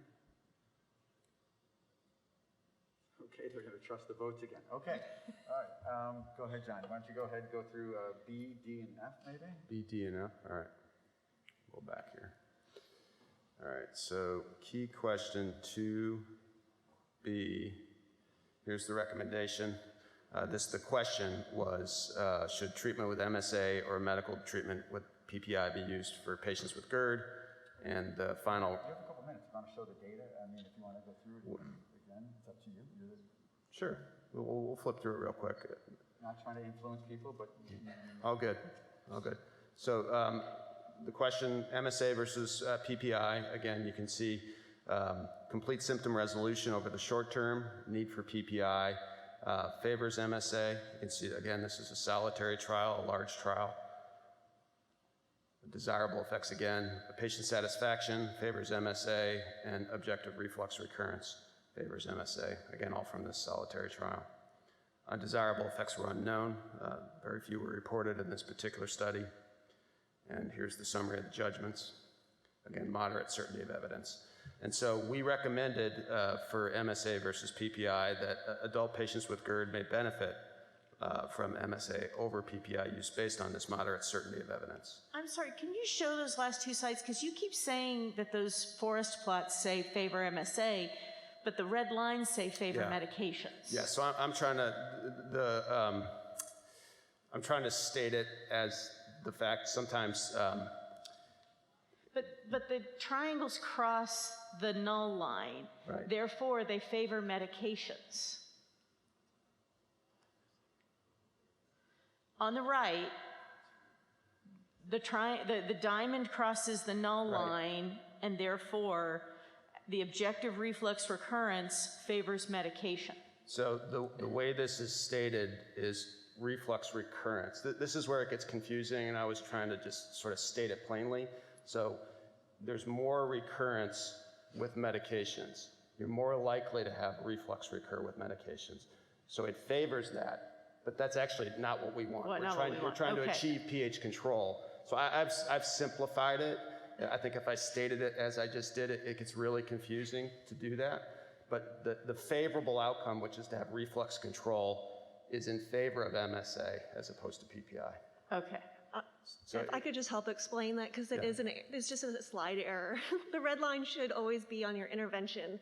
So not necessarily which one is receiving the benefit, but just that we're comparing MSA as the intervention of interest in all of these analyses. And so on these couple slides, the red line should be under MSA. So it's just a slide error for that. That too. We're very transparent. As I said, no bias. It's not Amelia's fault. Okay. What I stated is true. Go. Okay.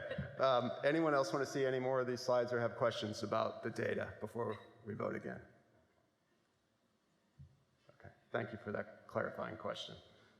All right. So again, the panel recommends that adult patients with GERD may benefit from MSA over PPI use.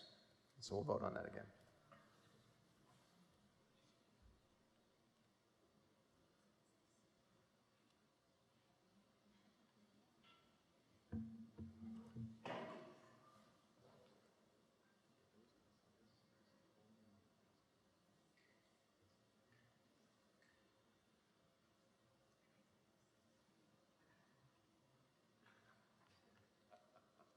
All right.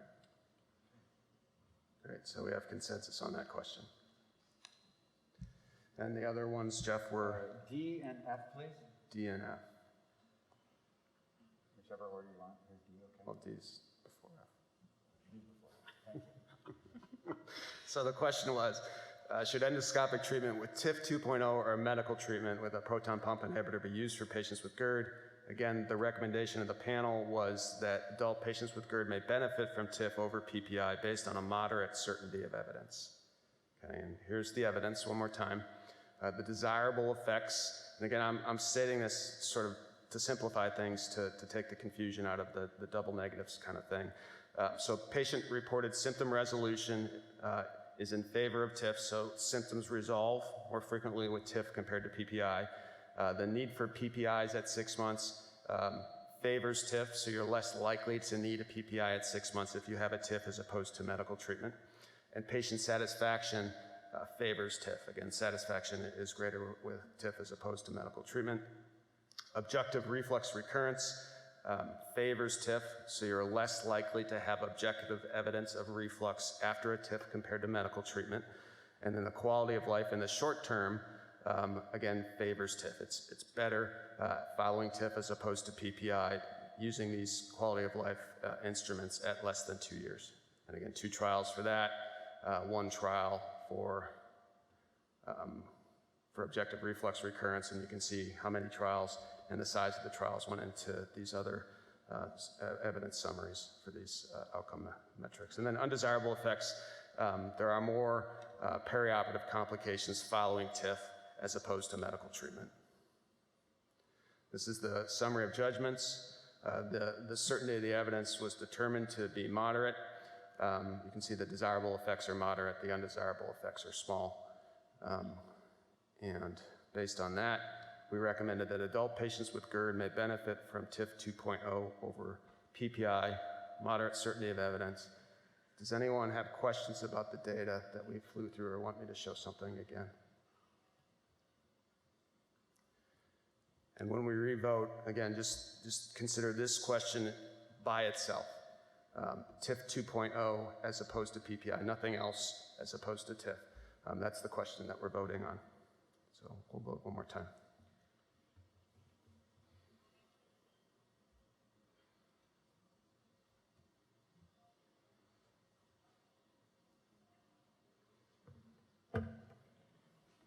And then Jill, pull up F after this one, please.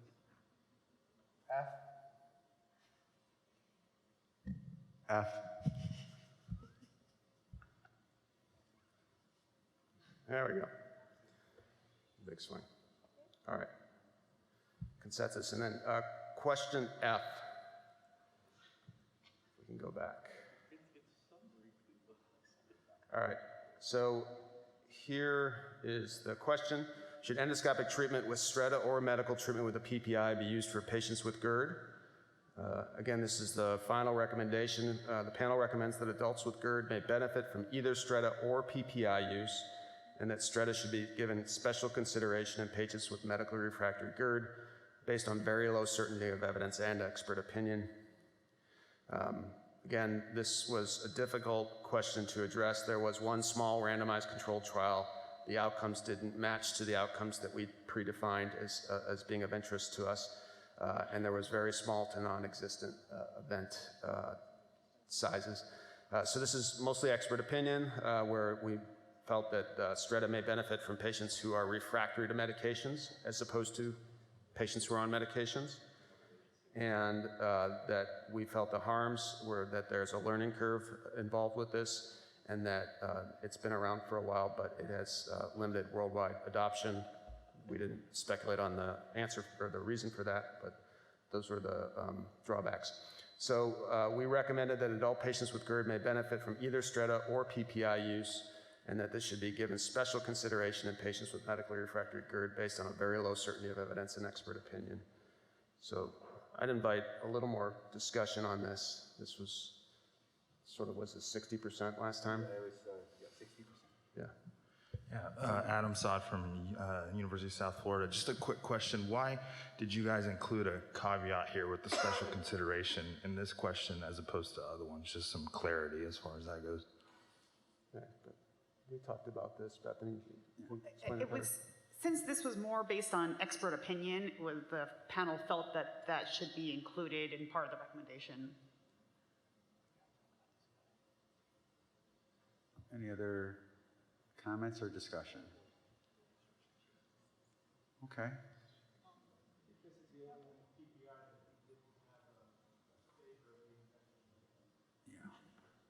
Yeah.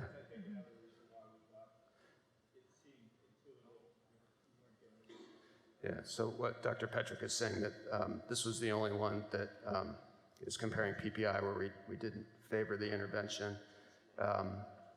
And that it felt intuitive to us that if you were on a PPI and failing, that something else may be better. So go ahead.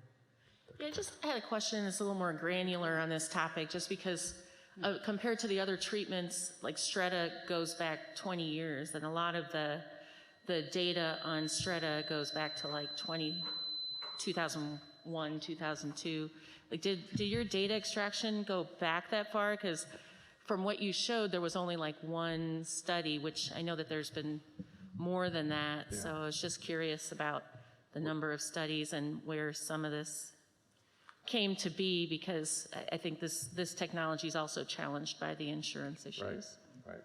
We went back a long ways, a very long ways, to include the interval when STRETA first came out. The limitation is the way the question is structured. The comparative trial to STRETA versus PPI, right. Which eliminates a lot of the data that's published. Yes. Yeah, most of the data is case series. Thank you. Any comments on the extraction? And Dr. Lador, thank you for joining us. Sorry, my flight got canceled. Yeah, it's a challenge of this process in that we're not saying that there's not published literature on the outcomes of these interventions. We're sort of, with this process, we have to have the comparisons that fit the key question to include this in the process, and that eliminates a lot of the stuff that's published. Okay, all right. So any other comments, or should we vote? I guess we can vote. All right, we'll vote on that one. There's the question.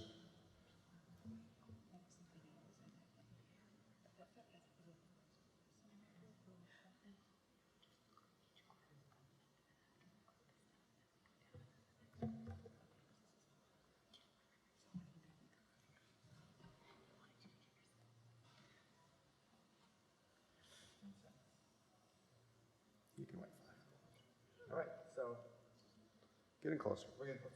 So that one we'll approach with an electronic vote later on.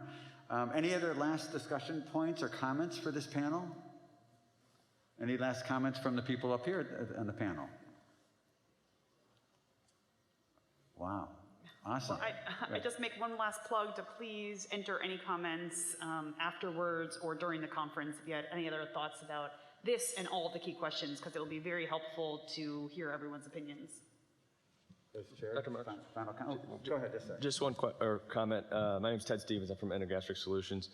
I think for some of the technologies, you guys listed harms as learning curve or specific training. I'm not sure that's fair, because I think all of the procedures that you guys do require a learning curve and specialized training. So I don't know that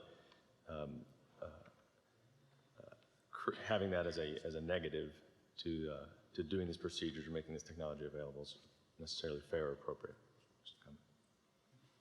Yeah, I think that's acknowledged that they all have a learning curve. But, okay, Thank you. Are you? Yeah, Glenn ID again. So just one comment on the head-to-head trial thing is that, I was reading through the last consensus that came out, and one of the things that hit me is, we're not really creating benchmarks that allow us to compare study to study. So for instance, one of the recommendations was there was 2.11% less time with an abnormal pH for fundoplication than PPI. That's not really a benchmark. I mean, the benchmark is less than 4%. So why isn't it reported as a percent of patients that got less than 4%? And then any further study after that can use that as a benchmark. Is it more or less successful, right? So if we have a fundoplication that has 80% of patients getting less than 4%, pH less than 4, and you come up with a new intervention, whatever it is, and it hits 81%, it's at least comparable, right?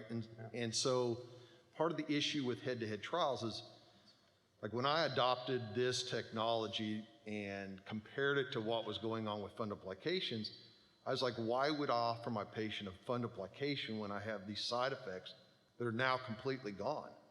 And then it gets into, well, is it ethical for me at my level of knowledge to know that I can give them a superior operation and then step back and do a head-to-head trial? Because I've been asked to do that, and I won't, because my outcomes are so much better than fundoplication. And maybe I'm just crappy at doing fundoplications. I don't think I am, but, This is a recorded conversation, by the way. Sorry. That will be edited heavily. That's not evidence in court. And so, the next recommendation was 25% of the surgical patients were on PPI at 5 years. That's a great benchmark, right? But then the next one is quality of life, 0.51 standard deviations better than PPI. Well, that's not a benchmark at all. If we're going to use Herkel scores and we say normal's less than 13 or whatever it is, then what percentage of patients got less than that? So my plea here, I guess, is just as you write this up, think about how are we going to use this in the future to compare to future studies. Great. Thanks. Yeah, Thank you. That's a limitation when we look at these things, is everybody reports their outcomes differently. Yeah. And so there may be a trial that looks at something, but the metric doesn't quite fit in with the metric we've defined. And that's pooled to a certain extent, the way the analysis is conducted, but it's a huge limitation because not everybody's reporting things the same way. Just one comment again. It strikes me interesting that Streta's been used for 20 years, and yet we still don't have evidence. And to come up with a statement just based on opinions, I think it's important to really recognize that there is no data, and it's tough for me to really understand why we can come up with a recommendation. 20 years, no data, and we still come up with a recommendation like that. Dr. Slater, any thoughts? Not to put you on the hot seat, but. Meaning the recommendation of either could be used and not recommending one over the other. Well, I can't add really more, I think, other than that was in a combination of looking at the comparative studies, which is a limitation of this, and the panel that was used for this expert opinion is what their experience was. So again, that's the beauty of a consensus where we could get other people's opinions. So if 80% of this population, disagreed and thought that there really was a utility of Streta over PPI, then that's exactly what we're trying to capture here. Yeah, I'd like to actually respond to Dr. Price's comment as well, is that, and what you just said, is that it's comparator data, right? So Streta actually was the first device of this kind that actually did a great job with objective testing. And they did a lot of pre and post-study objective testing that kind of raised the bar for what we need to, the evidence that needed to be gained for any intervention for reflux disease. That it wasn't just about symptoms, but you also need to do these objective studies. And so that's why the comparator studies weren't done until like 2010, when we started to see all of these kind of issues with insurance, and realized that without these comparator studies, that we weren't going to have any leg to stand on for any of these technologies to move forward. So I think Streta kind of is limited for this particular consensus with that comparator, because they didn't do comparator studies, but they did a fantastic job of pre-post studies. And there's actually more objective evidence with that and longer term than some of these other technologies we're talking about. And so I think that that adds a nuance to this consensus statement, and that's where expert opinion is kind of important, because those comparator studies aren't there for this particular technology. But if we took into account those other studies, then we would actually say that there is more evidence. So I was just wondering, how you bring something like that into the process, because that's really just over time what happened, and that's why Streta's changed hands from, what company owned it for so many years, because of some of those challenges. Yeah, again, I think the lack of comparator, we definitely have learned that over the last 24 months, that there is a definite gap. And for the gentleman that thought he did a lousy Nissen, but did a wonderful, other intervention, again, even though it would be a non-comparator trial, I think there's no reason not to put your data out there. I mean, I think it is very helpful for all of us as we move forward. So. And that data is allowed, we take that into consideration when we're formulating expert opinions. Like that's part of what we consider when those recommendations are made. And obviously it's limited to the group of people that made the recommendation, which is why we bring it here for more discussion. Yeah, and I think that that's why this group is important, to bring that expert opinion. But can you present some of that data for people to add to the expert opinion to make this, to maybe get this to a consensus, because the comparator stuff isn't there for that technology? Yeah, I think that's a fair point, and that is something we could certainly look at. We could make a cutoff of the number of patients included in a single study. If that was felt to be important to look at, that is something we could certainly add and then get back to you on. Oh, I was gonna also just agree, it is good to have this group and have everybody's experiences, whether the type of practice that you have, or this gentleman who mentioned, he prefers to do a TIF versus a fund application, because these are just experiences that we don't necessarily gather from the data or have a comparator group. So for us to kind of get that insight and to create this manuscript and guidelines, I think that's very helpful for us too. Last comments? No, thank you. That was great discussion. Yeah, thanks, guys. Okay, all right, good job. That was great. All right, Dr. Worrell, you have your team for key question 3.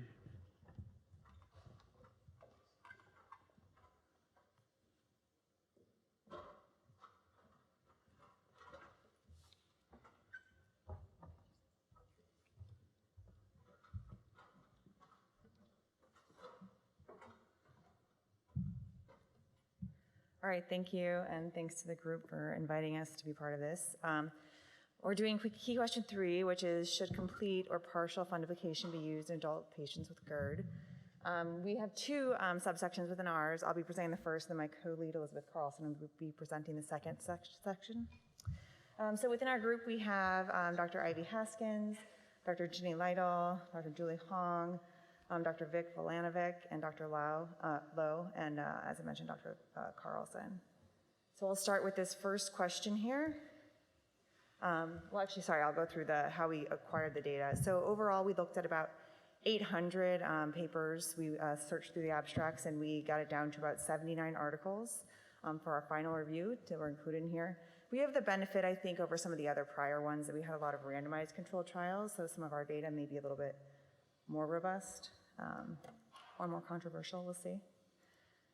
So our recommendation, which I'm going to show you the data for, is that we recommend that adult patients with GERD may benefit from a partial fundoplication over a complete fundoplication.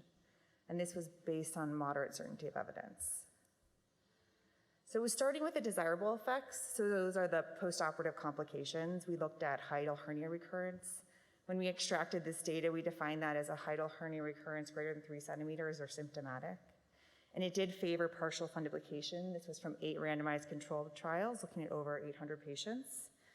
And the favor was for a recurrence rate of less than, or a hiatal hernia recurrence rate of in 30 patients per 1,000. And then looking at post-op dysphagia, we only looked at those that had to have an intervention for the dysphagia. And again, it favored partial fundoplication, and the impact was on 47 patients per 1,000 patients. So that's how we kind of looked at the data. You can also see on the forest plot, as Dr. Gold went over, the null line goes down the middle, and you can see all the different trials, and then the black diamond is what shows what is favored. And then the last desirable effect is either gas bloat or inability to vomit it, and this is on long-term follow-up over 1 year. And again, it did favor partial fundoplication, and this is less symptoms in 115 patients per 1,000. Now looking at what we're all looking to relieve, which is symptomatic control. This was less significant, so lower certainty of the outcome, but this did slightly favor actually complete fundoplication, so complete subjective resolution at long-term follow-up, and we say over 1 year, but most of these studies had 5-year or more follow-up, and some even had follow-up out to a decade, and it did favor complete fundoplication in 16 patients per 1,000. And then looking at objective reflux recurrence, this again favored complete fundoplication in 45 patients per 1,000. And so as a summary of our judgments, this addressed the problem, yes. The desirable effects, the data for that was moderate, and that was the hiatal hernia, dysphagia side effects. The undesirable effects, so recurrence of your reflux disease, the data for that was small. Certainty of evidence was moderate. These outcomes for patients, we thought this was possibly important uncertainty or variability, and it probably favored the intervention of partial fundoplication. So acceptability, yes. Feasibility, yes. And that is how we came to our conclusion that GERD may benefit GERD patients may benefit from a partial fundoplication over a complete fundoplication. All right, so with that, we're going to vote.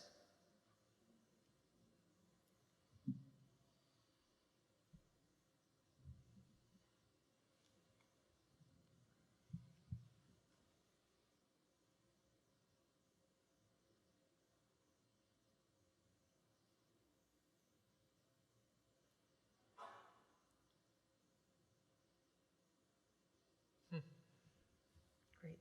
All right. You're 1 for 1. All right. And now Dr. Carlson's going to go over our second question.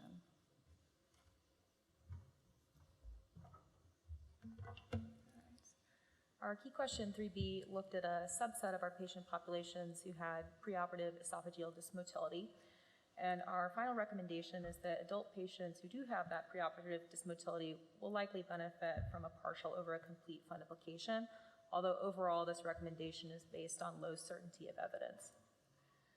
Looking at our desirable effects, our initial was complete symptom resolution at over 1 year. There's only a single randomized controlled trial that we were able to draw from with a total of 100 patients involved. And as you can see, there's a slight favoring of the partial fundoplication, although it doesn't quite reach significance. We also evaluated patient-reported dysphagia. In Group A, we did look at those requiring intervention only. However, because of limitations in the data set in this group, we looked at the patient-reported. This involved 3 randomized controlled trials with just under 200 patients. As you can see, this more strongly favors partial fundoplication with moderate certainty of evidence from this group. The undesirable effects, which would be objective reflux recurrence, were only able to be evaluated in a single observational study, which did have some high risk of bias.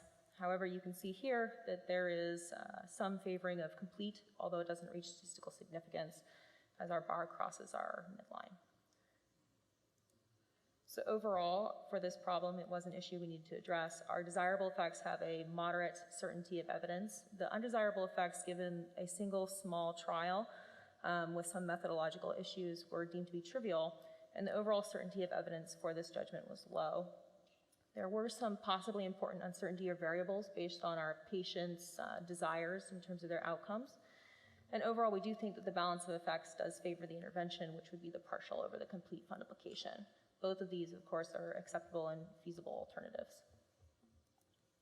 So our final recommendation would be that adult patients who have preoperative esophageal dysmotility may benefit from a partial over a complete fundoplication based on that low certainty of evidence.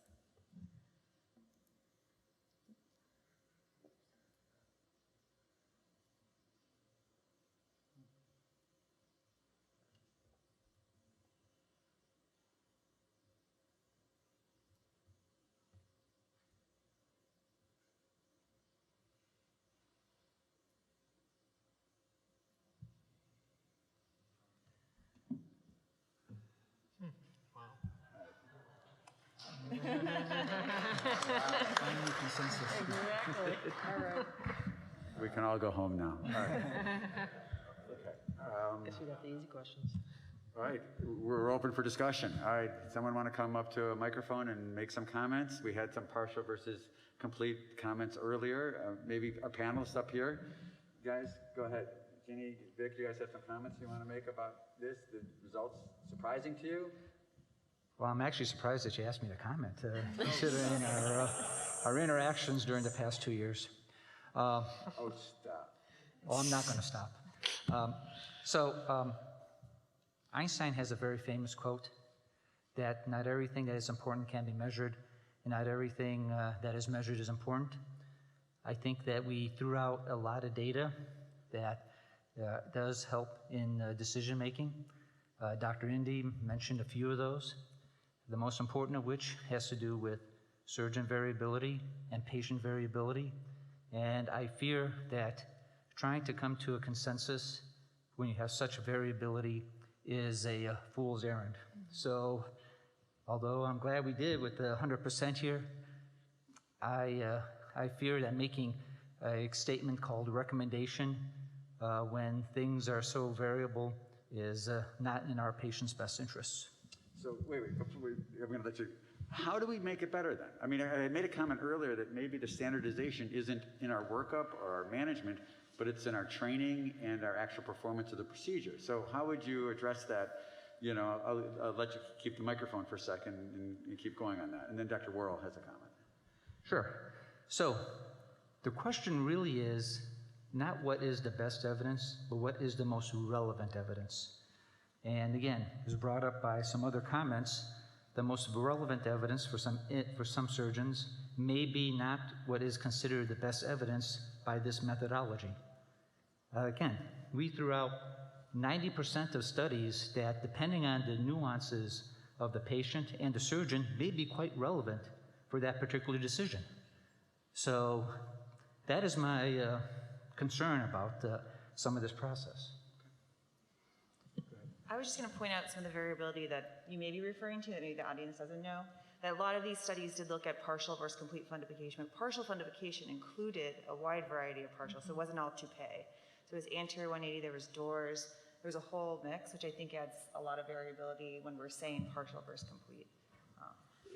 I mean, that is true. I mean, and you even mentioned before, Jeff, about what I call an this in when I do it and when you call an this in, or what a toupee is. It's going to vary quite a bit. Probably if you have, I don't know how many people are here, 60 plus, there's probably 60 plus ways of doing it, because it appeals to our surgical aesthetic when we do it a particular way. And we feel that that is going to be the best for that individual patient. And the reason why there's so many studies out there is to try to pigeonhole all patients to get a partial fundoplication. Again, I just don't think that that is in the best interest of our patients.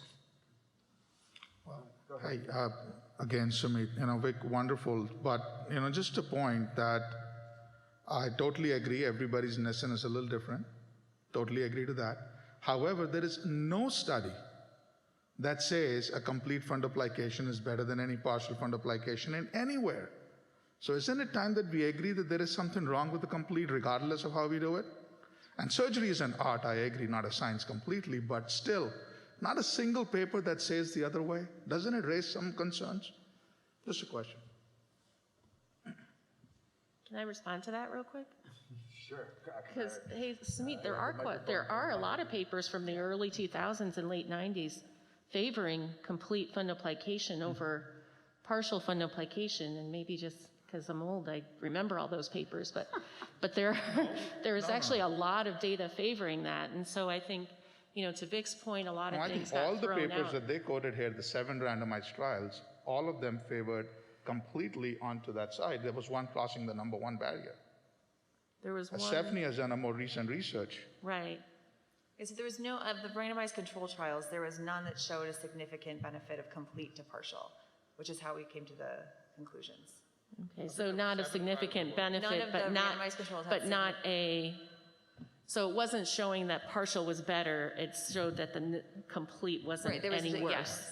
And so our So that's a different approach to this question as well. So I think, it's just like all of this, like it's the way you ask the question, you have to take some of that into consideration as well. I'm not disagreeing. I mean, I do a lot more partials than I used to do, but just for the sake of the discussion and some of the things that you're bringing forth, I think that we should take all of that into account. And these guys have done a lot of work to look at those. And I think it's also important to clarify what Stephanie found out, that it wasn't that it favored partial over complete. No, I think. Can you clarify some of those points there, Steph? Yeah, I mean, as far as if you're just looking at reflux control, like symptomatic reflux control, there was none that favored. There was some small, not significant benefit we found to Nissen, which is the second slide I had up.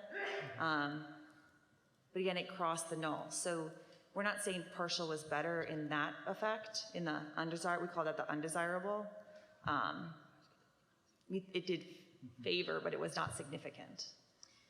So I think the biggest point of this for the first recommendation is that most of our recommendation was based on the fact that the partial had less adverse effects. Yeah. So gas, blow, inability to vomit, which is actually the first slide.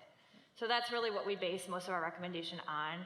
Stephanie is correct in terms of reflux control. The partial and the Nissen were essentially equivalent. Okay. So essentially, basically saying if 2 interventions are equal, you should choose the one that has less side effects. I agree on that point. That's all I'm saying. So that's all the data points, and there is we'll nothing that goes against it. That's all I was saying. And that's the nuances we'll address in the manuscript where, what's important to the patient. So is it a patient with Barrett's or, pre-cancer, and you want their reflux to be really controlled? Or is it someone that has a little bit of pre-op dysphagia?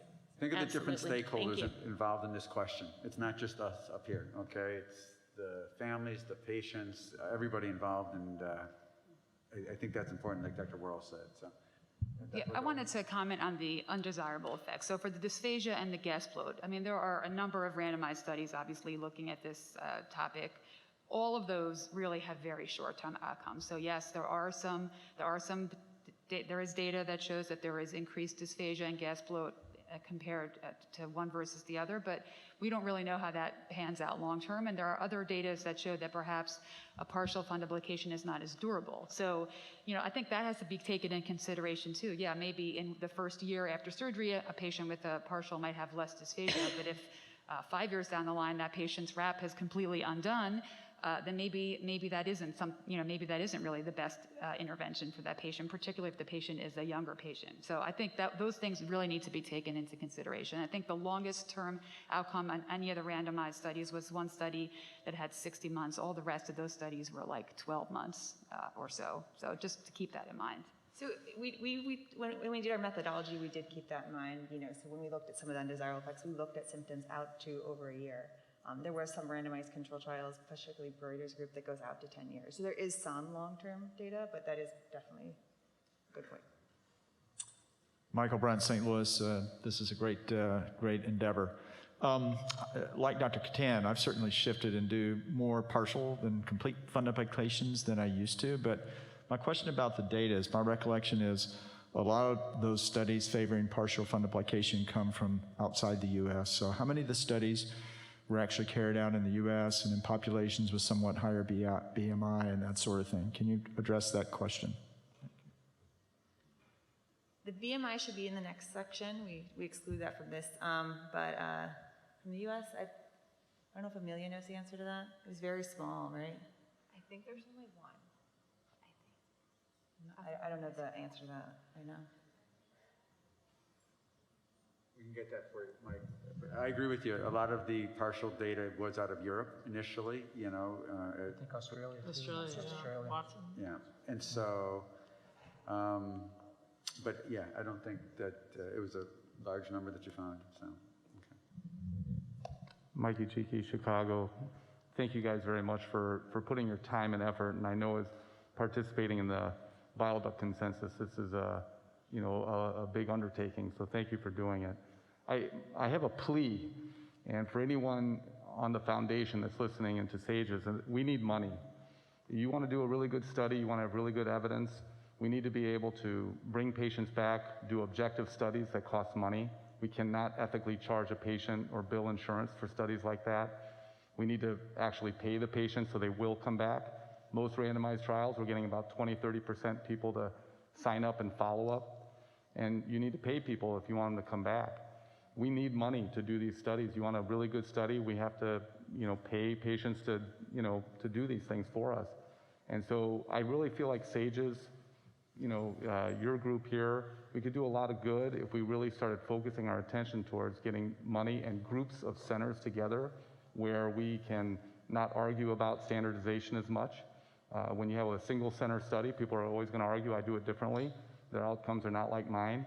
So we need large multi-center studies done, and we need money for it, and we cannot do this through industry. Industry is not going to be interested in funding a study that might not benefit them.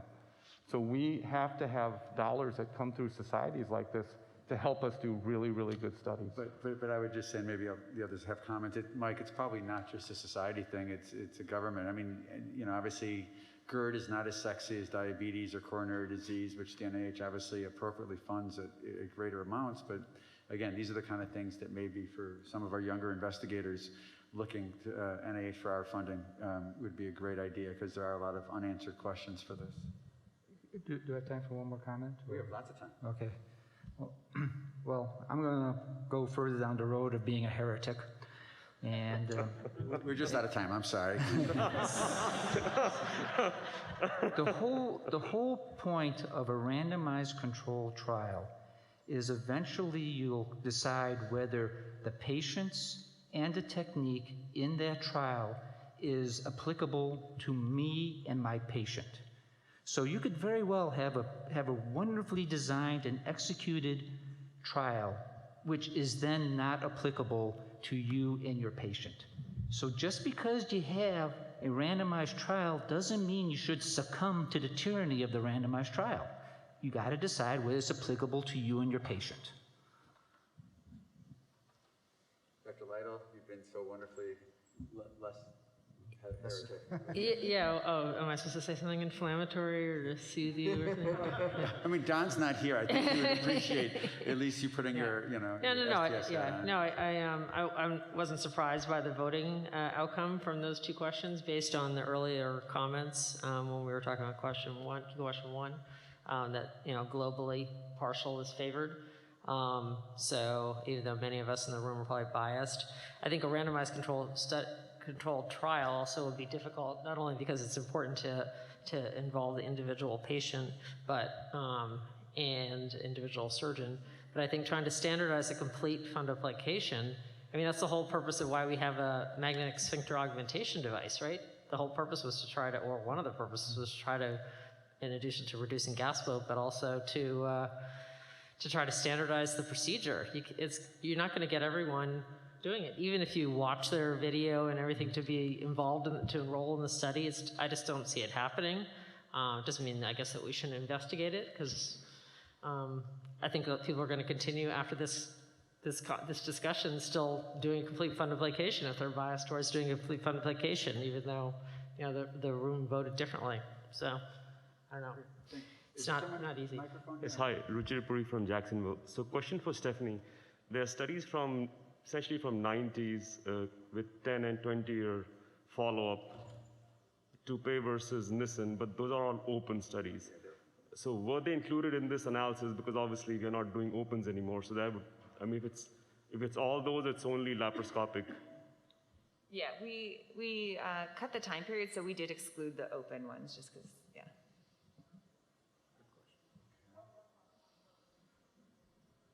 Any other last comments or discussion for this really wonderfully discussed question? Oh, someone's at the microphone. Yes. Jeff, thanks. John Rodriguez from Cleveland. I just have a quick comment, and I know this has been said before, but I want to thank you all because I know the amount of time and commitment that goes off your personal time to do this. But I think one of the challenges that I see as we try to answer some of these key questions is that we're trying to understand GERD as a very broad topic, but I think the answers are very different when you're treating symptoms versus treating complications. And I think a lot of the decisions in terms of techniques or procedures can vary based on that, on individual practices. So a patient that has just bothersome symptoms versus having Barrett's esophagus or complications. And I think that having that difference in the key questions may help come up with more straight answers with a higher consensus. Thank you. I mean, there are dozens and dozens of other questions. You're right, you know, John, that could have come out of this, and that's where GERD Consensus 2.0 will have to take place. All right, any other last comments from our panelists? Nothing? Do you want to just mention that we did compare robotic and laparoscopic, but didn't have enough evidence? Yeah. Sure, yeah. So one of our questions we were trying to ask was the difference between robotic and laparoscopic, but there really wasn't enough data to come up with a consensus for that. So that will be excluded from our guidelines. All right, good job, team. Good job. Our final question, Dr. Patrick and his group will come up for key question 4, which I think is also going to be a very hotly discussed and debated topic.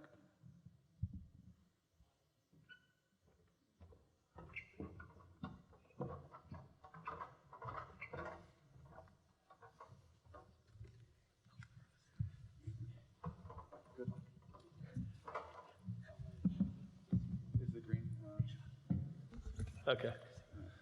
All right, so a key lead, and I think Dr. Bruns kind of alluded to the BMIs, and a key lead into key question 4 is what is the best treatment for patients with obesity? In defining those patients as a BMI greater than 35, we chose that to be consistent with the NIH consensus on treatment of bariatric treatment of obesity. And concomitant GERD, so reflux and obesity. And this is our group. Dr. Cohn's in Australia, couldn't come for obvious COVID reasons. And Dr. Katari, I think, is out in Hawaii enjoying a conference or something out there. But the rest of our group is here with us. So just a quick look through the PRISMA, started with about 3,000 studies. Duplicates got us back to about 1,000, and as we went through and excluded based on the appropriate titles and some content of the abstracts, we got to about 52 comparative studies, or 52 studies that looked at BMI and GERD. So our final recommendation, our first key question was, should patients with obesity and GERD undergo fundoplication or gastric bypass for the optimal control of GERD? Our recommendation was that adult patients with obesity and medically refractory GERD may benefit from either Roux-Y or GERD. Again, low number of studies and certainty of evidence. When we looked at the desirable effects, first just on symptom control, and this was symptom resolution within 2 years, this favored GERD, as you can see with one study. When we looked at objective findings for control, this was the recurrence using pH impedance or endoscopy, and looking at mean postoperative Demeester scores. Again, we had a study to look at, and this favored fundoplication. And you can look at those red underlines. So again, I'll point out to you as you look at our slides, the intervention may flip back and forth on some of these forest plots. So just look at the red underline, and that's bypass, which is our intervention here. When we looked at complications, again, we found that those favored fundoplication. We used Clavey and Dindo greater than 2, binary answer of yes or no within 30 days. Again, so adverse outcomes, undesirable effects favored fundo. So summary of judgments, problem, yes, desirable effects were small, undesirable effects were moderate. Evidence was low certainty, and this was a big one for variability, because looking at patients and stratifying them by BMI and comorbid disease, which obviously is a significant player in our surgical decisions here, this was not available in our studies. Balance didn't favor any intervention. Acceptability was yes, and feasibility was felt to be probably yes. And this led to our panel's recommendation, which we'll just restate, that patients with obesity and medical refractory GERD may benefit from either Roux-Y or fundoplication. Remember, we're going to hold comments. We have 3 questions here, so we're going to hold comments till our 3rd question. So we'll open it up for our panel to vote and give you 20 seconds for that.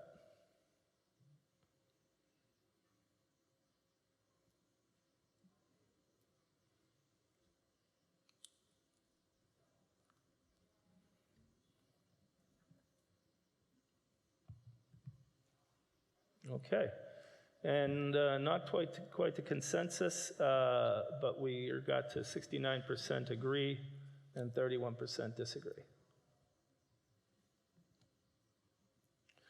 The second question was, should patients with obesity and GERD refractory to medical management undergo fundoplication or sleeve gastrectomy? Our recommendation, none of the panel members recommended sleeve gastrectomy as an anti-reflux procedure, and the panel did recommend a medically supervised weight loss program followed by fundoplication for the primary control of GERD in this group. This was based on expert opinion. No comparative data was available, so this is a key question out there. Single-arm data was evaluated, and expert opinion was used to develop this recommendation. Again, I'll remind you, we'll leave this open for discussion at the end of our group. So, reiterating the final recommendation, the panel members did not recommend a sleeve gastrectomy as an anti-reflux procedure. And again, very specifically, the panel did not recommend a sleeve gastrectomy as an anti-reflux procedure. So for control of GERD, medically supervised weight loss program followed by fundoplication was recommended. And we'll go to our poll then. Wait, did we miss our poll? There we go. Sorry, I jumped through. So do you agree or disagree with both the failure to recommend as an anti-reflux procedure and the subsequent recommendation for supervised weight loss followed by fundo for patients considering sleeve gastrectomy?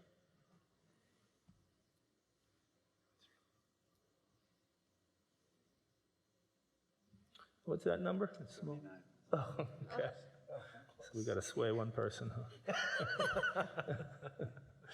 I didn't vote. So that's key question number 4B. Key question number 4C is, after a failed fundoplication, should a redo fundoplication or gastric bypass be performed in patients with obesity? And the panel recommendation was that in patients with obesity and medically refractory GERD, those who have had a failed previous fundoplication, these patients may benefit from either Roux-Y or redo fundoplication. So we're going to take you through the forest plots on, and there were some studies on both desirable and undesirable effects here.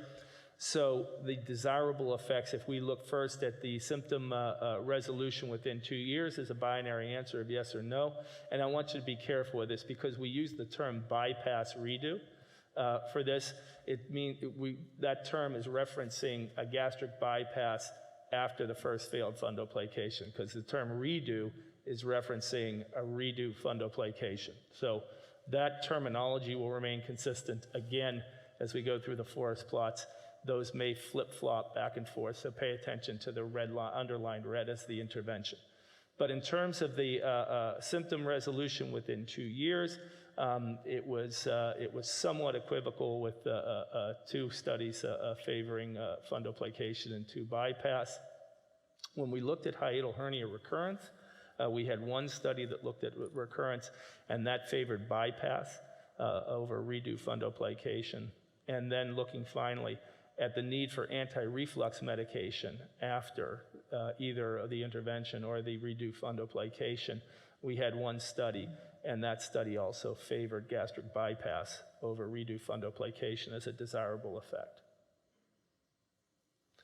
When we're looking at the undesirable effects, let's look first at the patient-reported symptom recurrence. Okay, so this is recurrence of symptoms after. We had 1 study, and this study favored redo fundoplication as being less likely to cause symptom recurrence within 2 years of the study. When we look at the perioperative complications, and these are clavien dindo greater than 2 at 30 days after surgery, this again favored the redo fundoplication. So we had 4 studies to look at, 1 slightly favored bypass, but overall perioperative complications were lower in the patients who underwent redo fundoplication. Mortality was a little bit of a tricky one. We had 1 study that there were about 6 studies, but there were no events in 5 of them. We had 1 study that had 1 event, and that did favor redo fundoplication over bypass. So it was there, but a very low number, 1 event total. The reoperation required at any time after the second procedure, that favored redo fundoplication as well, so a lower chance that you'll require a reoperation after redo fundoplication than gastric bypass. So in summary, certainly was judged to be a problem. Desirable effects were small. There were some moderate undesirable effects. Again, the certainty of evidence remains very low, with some very clear subsets around within obesity and comorbid disease that weren't controlled in these studies. A balance probably favors the comparison. The acceptability is probably yes, and feasibility is probably yes. But in terms of the panel recommendations, considering all these factors, we recommended that in patients with obesity and medically refractory GERD who have had a previous failed fundoplication, that these patients may benefit from either Roux-Y bypass or redo fundoplication with a very low certainty of evidence. So we'll vote on that, our question 4C.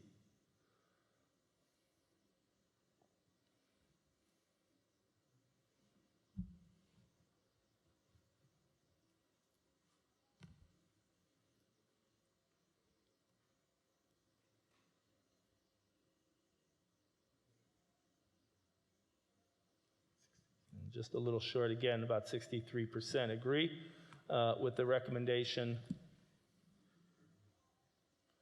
I think, Jeff, we can now move to questions. Okay. Right about on do you have time. your last slide? Do you want to just? Oh, sure. Why don't you just show what your kind of discussions were? Good. Yeah, let me do that. There we go.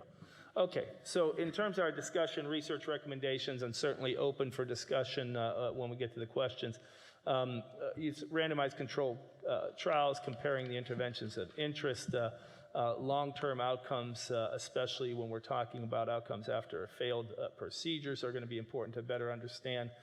And there are many subpopulations who fall within these groups.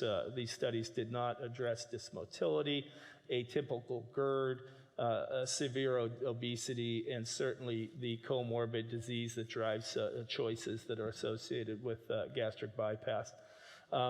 Looking at endoscopic treatments of GERD in patients with obesity is also a big area of knowledge gap for us. So. Great. Okay, all right, so since we're probably going to have a little bit more time to kind of go over this, microphones are open for anyone for any discussion. Oh, someone's jumping up over to the left here. Yes, hello.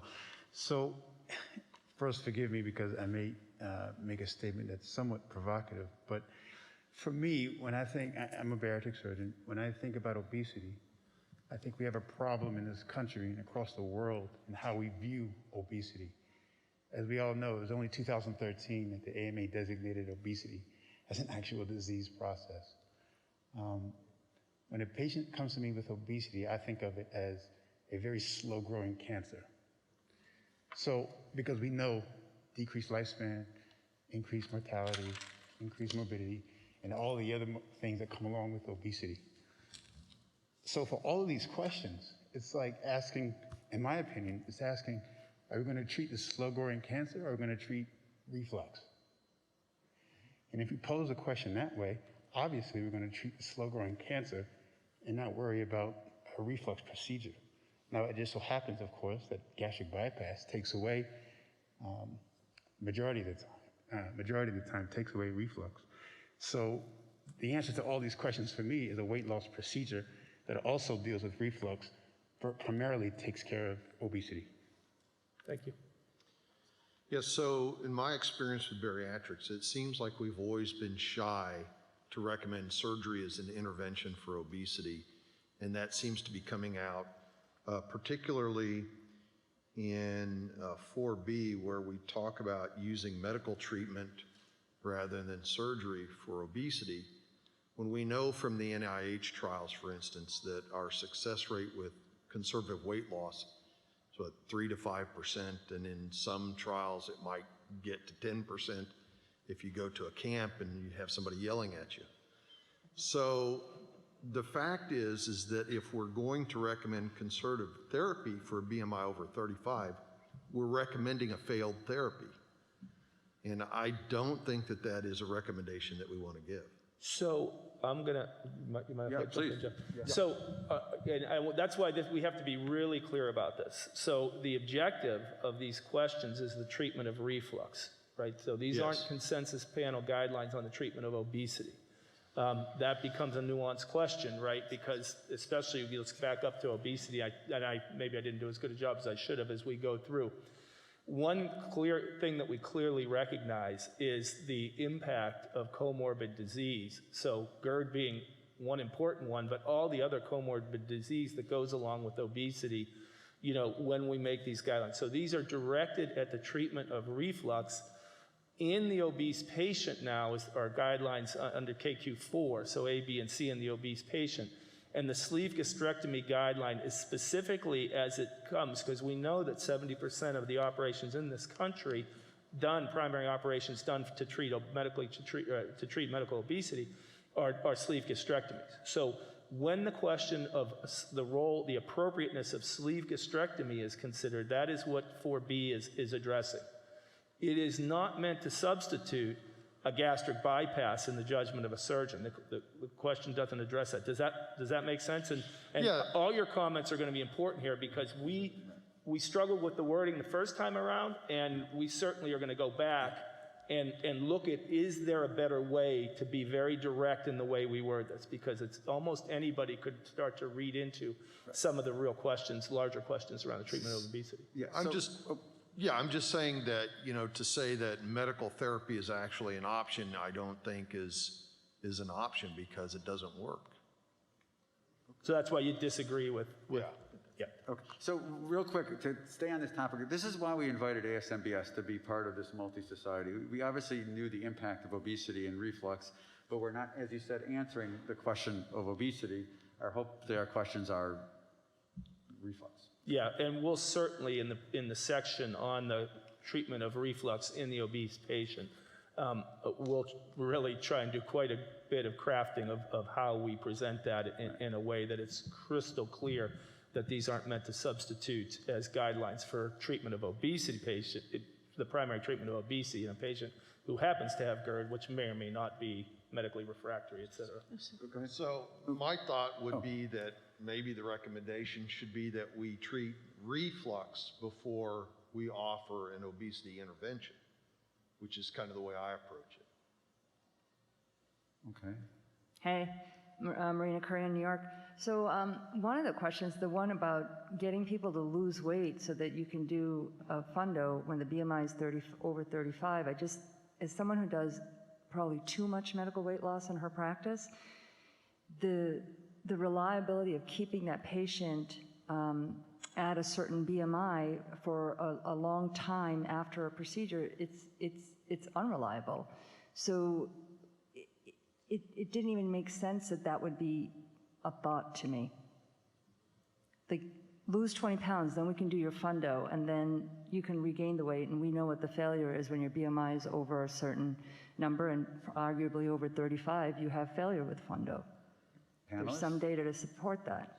Okay, don't run away. Panelists, thoughts? Yeah, Maria, thanks for your question. I think one of the things that we struggled with was the specific nature of the question, which is just really comparing fundo versus sleeve for reflux. Because really what we would want as bariatric surgeons is to recommend that patient get a gastric bypass, but that's not the question we're asking in this particular instance. So that is what Tony was referring to in terms of the wording of how this panel struggled with during our discussions. So yes, we agree with you, but that's the limitation of our... I'm looking at the way it's, and I just, it's a good, it's one of these things is that I'm not sure how many months and meetings, 4-hour meetings we went through, but like everything, if you've ever written a paper, you're kind of not able to edit your own paper anymore. But I think perhaps creating language in there that brings in alternative bariatric procedures, such as Roux-Y. Again, we don't want to craft something that's very, prescriptive, but I think we can work on that. Yeah. And again, I'd say we are specifically not saying that the panel recommends as an alternative to bariatric surgery, medically supervised weight loss followed by fundoplication, because we've said in the previous question that Roux-Y is definitely, an option in the obese patient. Thank you. Okay. Over here. Corey McBride, University of Nebraska. So I struggled with both the first one and the last one because you showed us great data, but in every one of them, so the first one, you showed us great data about gastric bypass and fundo, and all of the data came out that they should get a gastric bypass. Yet in the end, what you asked us to vote on said both of them are viable options. Well, if the data 100% comes down in favor of gastric bypass, why as a consensus conference are we not ready to say patients with a BMI of 35 should get a gastric bypass because it is superior control for their GERD? And the same one for the last question. You showed us consistent data that said if they failed a Nissen, they should get a gastric bypass. Why as a consensus conference are we not ready to say patients with a BMI of 35 who have had a failed Nissen, the data shows that they should get a gastric bypass and not redo an operation that's already failed? Why aren't we ready to say that as a consensus conference? The data is there. Okay, Amelia, go ahead, fire it up. So that was definitely our thought going into this process, that we were going to find that, but actually our data is not 100% in favor of doing a bypass. You saw it's only one study, but it was a pretty big observational study that bypass had more complications than a fundoplication in the obese patient. A primary bypass and a primary fundoplication had higher rates of complications, and that there were higher rates of objective reflux recurrence after a bypass. So patients that had gotten a fundoplication, when they went back and did a Demeester score on those patients, they had lower rates of objective reflux than the bypass patients. So it's not 100% in favor of one or the other. That's why the panel was so conflicted in their final recommendations. The undesirable effects largely favored fundoplication. The desirable effects largely favored bypass. And I think this was one that truly was a pretty clear toss-up. I mean, some of them were close on it, but this one, you know, balancing both of those things was a pretty clear toss-up. And again, every one of us, you know, at least on the ASMBS side, would go back to, what about this group And of what bariatric about when they patients? fail this one? I'm sorry? What happens when they fail their second redo? Well, I'm not, I mean, this is, you know, again, that's speculative. I mean, we've got to base it on the literature that's available. Ray, how many of us have seen the second one fail, the third one fail, the fourth one fail? But Corey, I mean, come on, you know how a consensus panel works. We need you to publish your data on those. So, Corey, we're trying to stay away from the anecdotal part that you're proposing right now, okay? So we have data, we're proposing it, we want to hear the comments that you're giving to us, and I think it's important, but we are limited by the science that we have to review here. And I think all these comments will be part of the manuscript. I think it's important for things as we move forward and for, as I said, consensus 2.0 and 3.0 and all the other ones that come around from this. But I think you make a good point. I'm going to back up because the panel on KQ4 was all ASMBS bariatric surgeons representing it with discussion from all the societies, sometimes ad nauseam, but I don't. It's not a comment. No, it's okay. But at the end of the day, that panel was focused, you know, and my practice is exactly what you're advocating right now, rallying the troops around. That's my practice. I try and avoid, like the plague, doing redo fundos in people with higher BMIs, and even lower BMIs. There are people with lower BMIs. If you can get me somebody with another comorbidity, I'll fight the insurance company tooth and nail to get that BMI of 30 patient a bypass rather than a redo. But we do have to go back to the data, and I think the shortest answer to your question was you're absolutely right in terms of the benefits. When we looked at the undesirable effects, though, maybe not unexpectedly, because we go back to about 2003, I think, with our first study, our earliest study, so they do go back a little bit. And the other thing I'll tell you without getting into it, which you'll have in the paper, is we are talking about very few events in a lot of these cases that are driving this. So, but it may not be unexpected that the undesirable events such as complications are lower in the fund. All right, don't run away yet. Dr. Collins, go ahead. Amelia, you wanted to make some more comments? Sorry, yeah, just to add, if we went to the undesirable effects for 4C, that I'll the do majority of the redo fundoplications that were included in those cohorts were second and third redos, and that you can see here there's it's a little less clear with the confidence intervals crossing the null, but that even with those second and third redos. And I'll go to the next one too, Amelia. So we had more data than I expected on undesirable effects. Reoperations were required in the primary bypass than the redo fundoplication patient. Okay. Thank you, though. Good. Okay. All right. Appreciate the comment. Yes. You know, excellent session on this one. I'm glad you brought up the point that why a BMI of 35 only, because that's an insurance induced. I think it's better for multiple failures, even with much lesser BMI, even 25 at times. But I think I would start using the term ruin by conversion rather than using a ruin by bypass, because the principle of control of reflux is a ruin by conversion rather than, you know, leaving the stomach in place. And the second, can the committee be strong enough to say that a person with obesity who has pre-existing reflux, they should not get a sleeve gastrectomy? You mean be more, let me go back to the language on a recommendation for 4B. There is in a single comparative study, which is is a challenge. I mean, it is our expert opinion. In some ways that gives us more leeway, but I think we have to have a little more responsibility in the way we word it when it's literally. If you look at the literature, 20% of people after a sleeve developing Barrett's within 5 years when they did not have Barrett's before. That's a big number.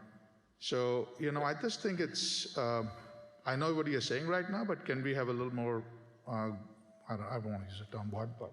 Yeah, those studies were studies that we considered. Again, they're small, single institution, and you get into the discussion of what was Barrett's before, what was it after, and all that kind of thing. But I'll leave it open. I'm talking a lot. What you guys can talk about some of the discussion and thoughts you had as we. Actually, Amelia and I were just talking about this also in reference to Marina's question for KQ4B.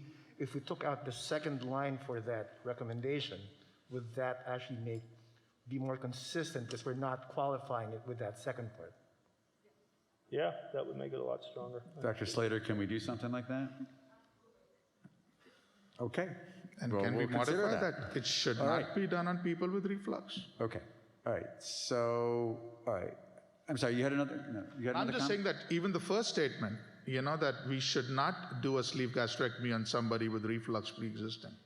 It says that. It's not No, to not it do isn't. a, No, no, it's no. not to not do a sleeve in someone with reflux, but you're not treating their reflux with a sleeve. Yeah, I'm just saying that just make it even more stronger as saying that please don't do something harmful to the patient.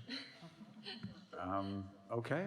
All right. I can't see. Is there anyone else at the microphone there? Yeah. So Ashwin Kurian from Denver. So one of the things that I felt when I sat in this meeting is, especially in the last bit, when you talk about when you say BMI, that's a specific number, and you intuitively get like how severe the patient's weight problem is. But with reflux, there is, somebody presents with me with severe reflux causing like aspiration and lung disease with a BMI of 35 with not a lot of comorbidities. That's different from a person with a BMI of 50 with multiple comorbidities. So I think, in your discussion, it would be nice to kind of flush out the fact that the reflux has a spectrum and it's not just GERD, and that's the end of that. And that's a similar thing with the partial and complete fundos as well. Yeah. Patients, and there's data to suggest that patients with severe reflux do better with a complete fundo as compared to a partial fundo. I mean, that may not be flushed out by the studies that you have chosen for this consensus conference, but I agree. There's a great heterogeneity to all the stakeholders in terms of the surgeons, to the patients, to the disease, and you're right. Sometimes we can't identify that completely just by looking through some scientific data. Yeah, and the other problem of trying to get consensus is, if you have a practice that sees both type of patients, then you might have a reasonable overview of the entire patient population. But if you're purely a bariatric surgeon who sees patients presenting you for weight loss and you don't see the patients with severe reflux, then you think that everybody should get bariatric surgery. Again, trying to avoid the hammer and nail process. Yeah, thank you. That's very important. Hi, Richard Puri from Jacksonville. Oh, sorry. Wait 1 second. No, can we just get one? No, don't run away. One of the things also to take into consideration is a lot of these are conditional recommendations, and they're based on low certainty of the evidence. So everything that we're debating here, everything that we're talking about here in the manuscript will come across because we are talking about low certainty of evidence based on bias, because we can't get as granular into the data because the data is just not there too. So that's one thing to consider, that these aren't strong recommendations that we're going to be considering standard of care, but these are conditional recommendations based on the data as we have it today. And maybe you can tell us exactly what that word conditional means, okay, when it comes to something like this, Amelia? Go ahead. Yeah, so conditional is a word that GRADE replaced their previous set of metrics on. So they used to call them weak recommendations, but that came with too many connotations, people said. So they changed it to conditional. So it's conditional based on certain subpopulations or the available evidence, but you can consider conditional recommendation to be a weak recommendation. And so in the beginning of our presentation, we talked about having a strong recommendation, meaning you have a high certainty of evidence, meaning one more study published would not sway that estimated effect, that it's still going to remain true to your true population. Whereas when you have a conditional recommendation, it's saying that there's a low certainty of evidence, meaning that you could have as more studies are published and more data is able to be pooled, it could sway that effect that's being seen and estimated. Go ahead, sir. Yeah, just one point. I mean, the consensus is obviously great, and we all appreciate that there's going to be still some gray area despite the consensus.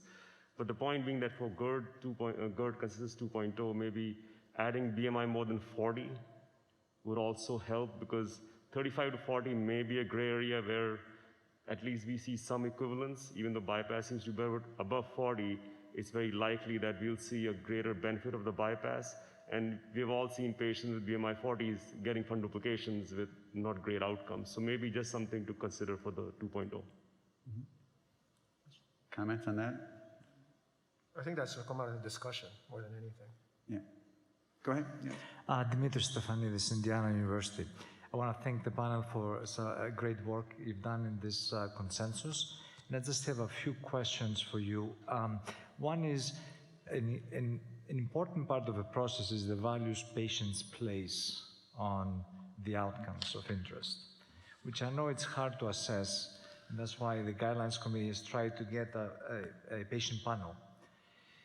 For this particular question, however, this would be critical, is because I don't really know a lot of patients who have a BMI of 35 or 40, who, if they were to be offered both options, they would overwhelmingly choose fundoplication because they know the benefits they'll get if they lose weight, along with reflux. I understand you looked only at reflux, but if you go and you focus on patient values, I suspect the outcome might look very different. So something to consider for your discussion. The other thing is, there's a number of non-comparable studies that exist in the topic. Were these considered, or you just chose the ones that's comparative?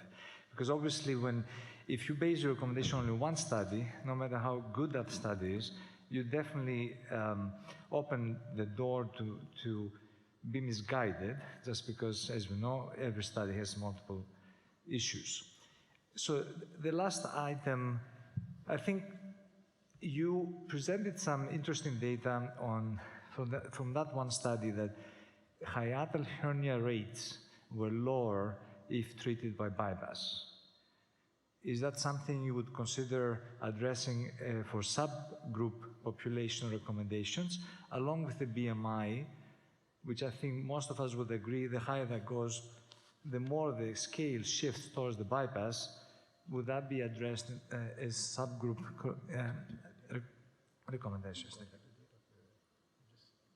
I think there were a few questions in there. You guys can help me with this, but thanks for the comments. So I just pulled up the slide. So the answer to the comparative question about comparative data was yes. We did evaluate, single arm data. I probably didn't make a big enough point of that when I went through it.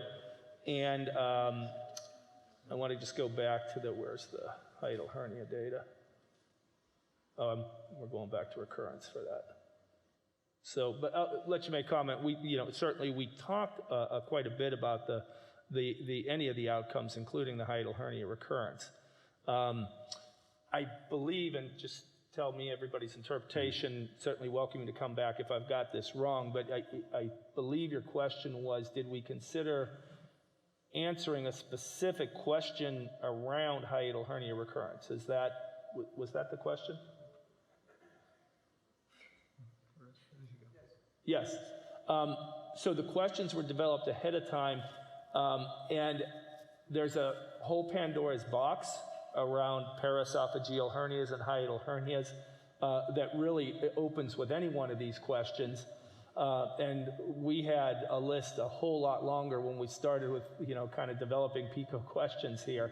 There were almost any question that can come to mind, I think our panel at some point had thrown out there. But the scope of this work over the period of time to get to this point, I think if we would have, started to expand the Pandora's box that the hiatal hernia opens, it would have been very difficult to get to this point, by, August 31st. Jeff, you can certainly. Yeah, no, again, I mean, by having 6 societies of multiple disciplines and multiple, kind of interventions based on where we live, again, as Tony says, we had probably, I think, and Amelia may correct me, I mean, maybe almost 100 questions posed, under these 4 subsets, and the only way to do this type of consensus is really to limit it. And that's where we came down to the 4 major key questions that Dr. Gould described for you, and we opened it up. I think it was 15 or 16 sub-questions total. And I think to do it correctly, that's the limitations of this process, and that's why there's going to be a 2.0 and a 3.0. Amelia, go ahead. You have any thoughts on that? I mean, on how that worked? Yeah, a couple. First, I think that one thing that it seems like the whole conference is struggling with this topic is that these questions and the way they were built and the outcomes that we chose ahead of time are all based on the resolution of GERD. And we've kind of looked at these questions in a vacuum of not looking at all the benefits that come with weight loss, because that was beyond the scope of our question. We were really trying to look at the resolution of GERD. So I think that is a recognized limitation of the data that we presented and the studies that we chose to be included, were that we were not looking at the benefits of weight loss surgery and the benefits of treating the underlying obesity. And so I think taking those patient values into account definitely introduced some variability in the values section of our guideline. And we did not include panels or patients in our panels because of our time limitations. But I think it's important, maybe during our 2.0 consensus conference, introducing patient advocates, especially for this topic that's so variable in patients' values. And then in terms of the hiatal hernia, I think that, our question didn't initially take into the full scope to answer that question. And we knew ahead of time that the comparative data for this group of questions was going to be limited. So we did screen a bunch of single-arm case series, and that data will be presented in our manuscript. There is a disclaimer with that data that the 2 groups are not equal, and so that you can't compare just the outcomes of the fundoplications to the outcomes of the bypass groups because they weren't built in a study to be compared. So that's why we are not presenting them here, but they will be in our manuscript. We'll get, do you want to, any other comments about that? Okay, yes, go ahead. I agree with your comments, Ray Price, Salt Lake City. The population health issues are really quite strong in a lot of the healthcare systems throughout the country. At Intermountain Healthcare, which runs 25 different hospitals throughout the Intermountain West, currently, if we operate on somebody with a BMI over 35 and do a hiatal hernia repair or a Nissen fundoplication, we actually would lose some of our bonuses. So that anybody with a BMI over 35, we send over to the gastric bypass people because we know the medical system doesn't really work very well for that. And so how we word these is, I think, is extremely important, as it will have impact in this population health kind of era of how we take care of these patients. And so while I agree that it would be great to have them lose weight, sending them for medical weight loss doesn't really work.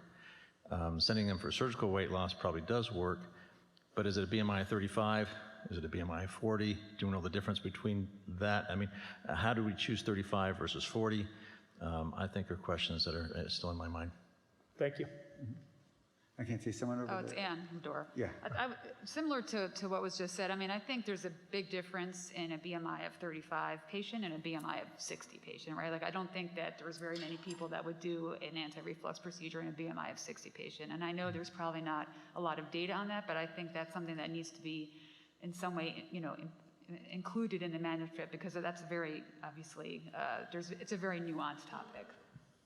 Yeah, I think you can be sure that in the manuscript there will be a specific section devoted to the issues around the variability in BMI in these populations. Yeah, that's important. Yeah, and I can attest to that too, because that was one of the things we weren't able to granularly get out in the data, but I wrote this part of the manuscript, and there's a section there that discusses as the BMI rises that consideration should be more towards a bypass than a fundoplication, so that is addressed. Great. I can see someone. Yes, go ahead. Just a quick comment to jump on the back of everyone else who sort of made this already, just to hammer this home. Cardiologists, there's no cardiologist that treats hypertension but does not treat AFib, right? So as surgeons, treating reflux without treating obesity, it doesn't work. And we're not doing the patient any justice by doing a fundoplication, certainly on a patient whose BMI is over 40. And so I just, again, I think the way that we think about obesity in society needs to evolve, because the more important issue is not the reflux, it is the obesity. The reflux is usually, in obese patients, a manifestation of that obesity. Thank you. Any last comments? You know, we're going to re-vote. One more. Well, go ahead. I'm sorry. Yes, sir. Just one comment. When you guys decide on which papers you're going to select, are they clearly defined patient populations in terms of how severe the reflux is for all your consensus guidelines, so that that population can be clearly defined, so that when somebody reads this consensus guidelines, they realize they can figure out what patient population, how severe the disease is that these guidelines can be utilized for? Would that be kind of flushed out in your manuscript and made clear, like when you figure out which studies you would be including? Yeah, I think that's a really good question, because across all these groups, the way that studies defined reflux was hugely variable. Yeah. And so for our screening criteria purposes, we use the author's definition of reflux, and most of the time that's subjective symptoms, although some of the more high evidence randomized control trials did have objective measures, so we can definitely add to our manuscript the ones that did mention objective findings, what those were. And I think the question about rising BMI that several people have brought up, I think will be also be able to be fleshed out in our manuscript, because we can go back and look at the mean BMI of all the studies that were included. And just subjective recall on my part, I think a lot of them will end up being over 40, but we'll see when we look at the real data. Yeah, not just for the BMI and the morbidly obese people, but I think for the entire manuscript, I think how the studies define the patients, that would be very useful. Any other comments? Tony, you want to have people vote again? Yeah, Why don't you we'll present go back up to 4A here. There we go. So let's go just down at the bottom. Should patients, well, let me refresh you with the guidelines. So, go back. Joe, wait 1 sec. There we go. Okay, so the panel recommendation on the question of should obesity and GERD, or should patients with obesity and GERD undergo fundoplication or gastric bypass for optimal control of their GERD? The panel's recommendation was that adult patients with obesity and medically refractory GERD may benefit from either Roux-en-Y bypass or fundoplication. And now we'll go to the poll.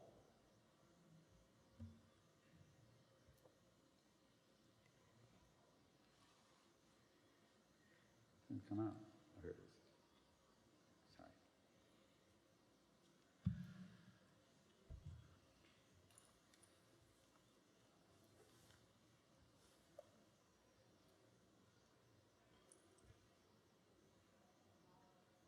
Okay, we got closer, huh? It was 69% for those of you that have no memory, okay? But that's okay. We'll flush that out in the manuscript. Okay. All right. There you go. You want to go to B? Yeah. Let me go to B. So, all right. For B. And you want to take off that second sentence, I guess? Dr. Slater said we can do that. Yeah, I think we'll do that. Should patients with obesity and GERD refractory to medical management undergo fundoplication or sleeve gastrectomy? And the final recommendation is that none of the panel members recommend a sleeve gastrectomy as an anti-reflux procedure, and be presumptive that the second bullet point will not be included as we answer this poll question. Before we vote, can I just maybe clarify the expert opinion question? It was brought up a couple times, using expert opinion in an evidence-based guideline. So for GRADE, the GRADE approach, they recommend looking at the highest quality evidence available. And so we built our screening criteria to capture all randomized control trials if they're available. Then if they weren't, we moved on to comparative studies. If they weren't available, we looked at single-arm studies. And if those, even single-arm studies, weren't available for our question, then the only available evidence is that of the expert's experience. And so it wasn't that our guideline is based off of expert opinion from the start, but we gave it every chance we could to find the evidence if it was available and only relied on expert opinion if that was all that we had. Wonderful. Thanks. I think that's helpful. All right, we'll go to the vote.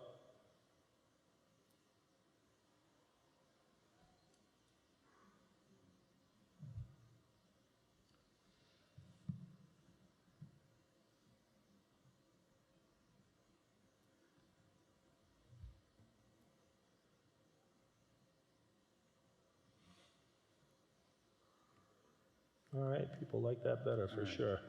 Good. Done some good, right? All right, so now we're going to move to number 4C. The question is, after a failed fundoplication, and remember, this doesn't imply only one. The evidence can be multiple faileds. Should a redo fundoplication or gastric bypass be performed in a patient with obesity? And the panel recommendation was that patients with obesity and medically refractory GERD who have a failed previous fundoplication may benefit from either Roux-Y or redo fundoplication, and a low certainty of evidence there. So let's revote that one.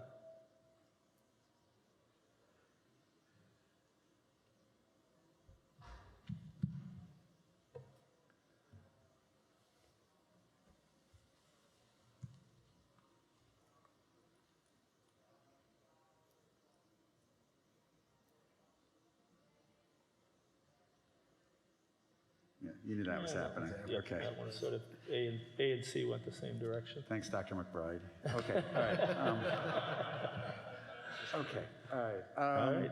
Good, all right, so before we kind of close, I mean, we've done great. I mean, Jill, who said we needed 4 hours? I think you did. Or I did, I guess. That was me. I would like to open it up again for any final discussion or comments from our audience. Yes, I sir. just have a question. Should we also define when we should intervene for reflux? We just talk about the what to do once we have decided to do an operation. Should we also come with the definition when to intervene for reflux? Like the cutoff or threshold to operate? Anybody with heartburn? No. So you're really talking about what's the definition of a medical failure, right? Or an indication for surgery. Right, but Could be, the person's happy with PPIs. Should we recommend coming off PPIs or not? Should that be part of this or not? I am not taking it on. Yeah. Again, the timeline when someone presents for reflux to your office, I mean, could be so variable. It could be 6 months, it could be 6 decades. And so I think that's a hard one for us to kind of identify. But I agree. I think that's an important question maybe we each want to answer when it comes to taking care of our patients. Is there someone else at the microphone there? I can't Dr. see. Marks, Chris DeCoing, USF. Again, fantastic conference. I think at the next time we look at this, one of the great questions would be to answer or at least evaluate. I think Dr. Ketan in the reflux committee might be looking at this as well as anti-reflux bypass or a bypass for patients with a BMI less than 35 with reflux. The real rate limiting step there is getting that improved by an insurance company. It'll take an organization like that to help.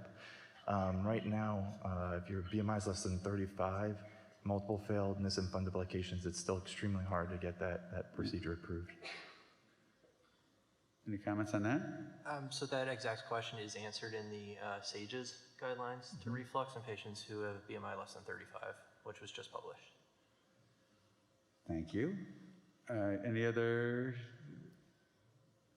Well, I really want to thank Jill, who kind of kept us in order for the last 2 years. I want to thank our 6 societies that could work together in a wonderful collaborative fashion, and all the experts from those societies, some that are here today and some that aren't, and hopefully are listening. And we thank you incredibly for all of your efforts. I want to thank, obviously, our steering committee. I mean, none of this happens without Dr. Dirks and then Dr. Collins and then Dr. Slater, who really obviously drove all of us to kind of learn what it is to be guidelines. And then obviously all the people that obviously made up the leaders of each of these questions. And of course, I want to thank the audience, because none of this happens without any of you here today to do the consensus. And I know it's kind of strange times right now that we're going through for the last year and a half. And I think the fact that we were able to get this completed, I think is a testimony to all of your desire to take better care of your patients, and we really appreciate that. So again, thank you guys very much, and I guess any other comments? We'll just close up our consensus and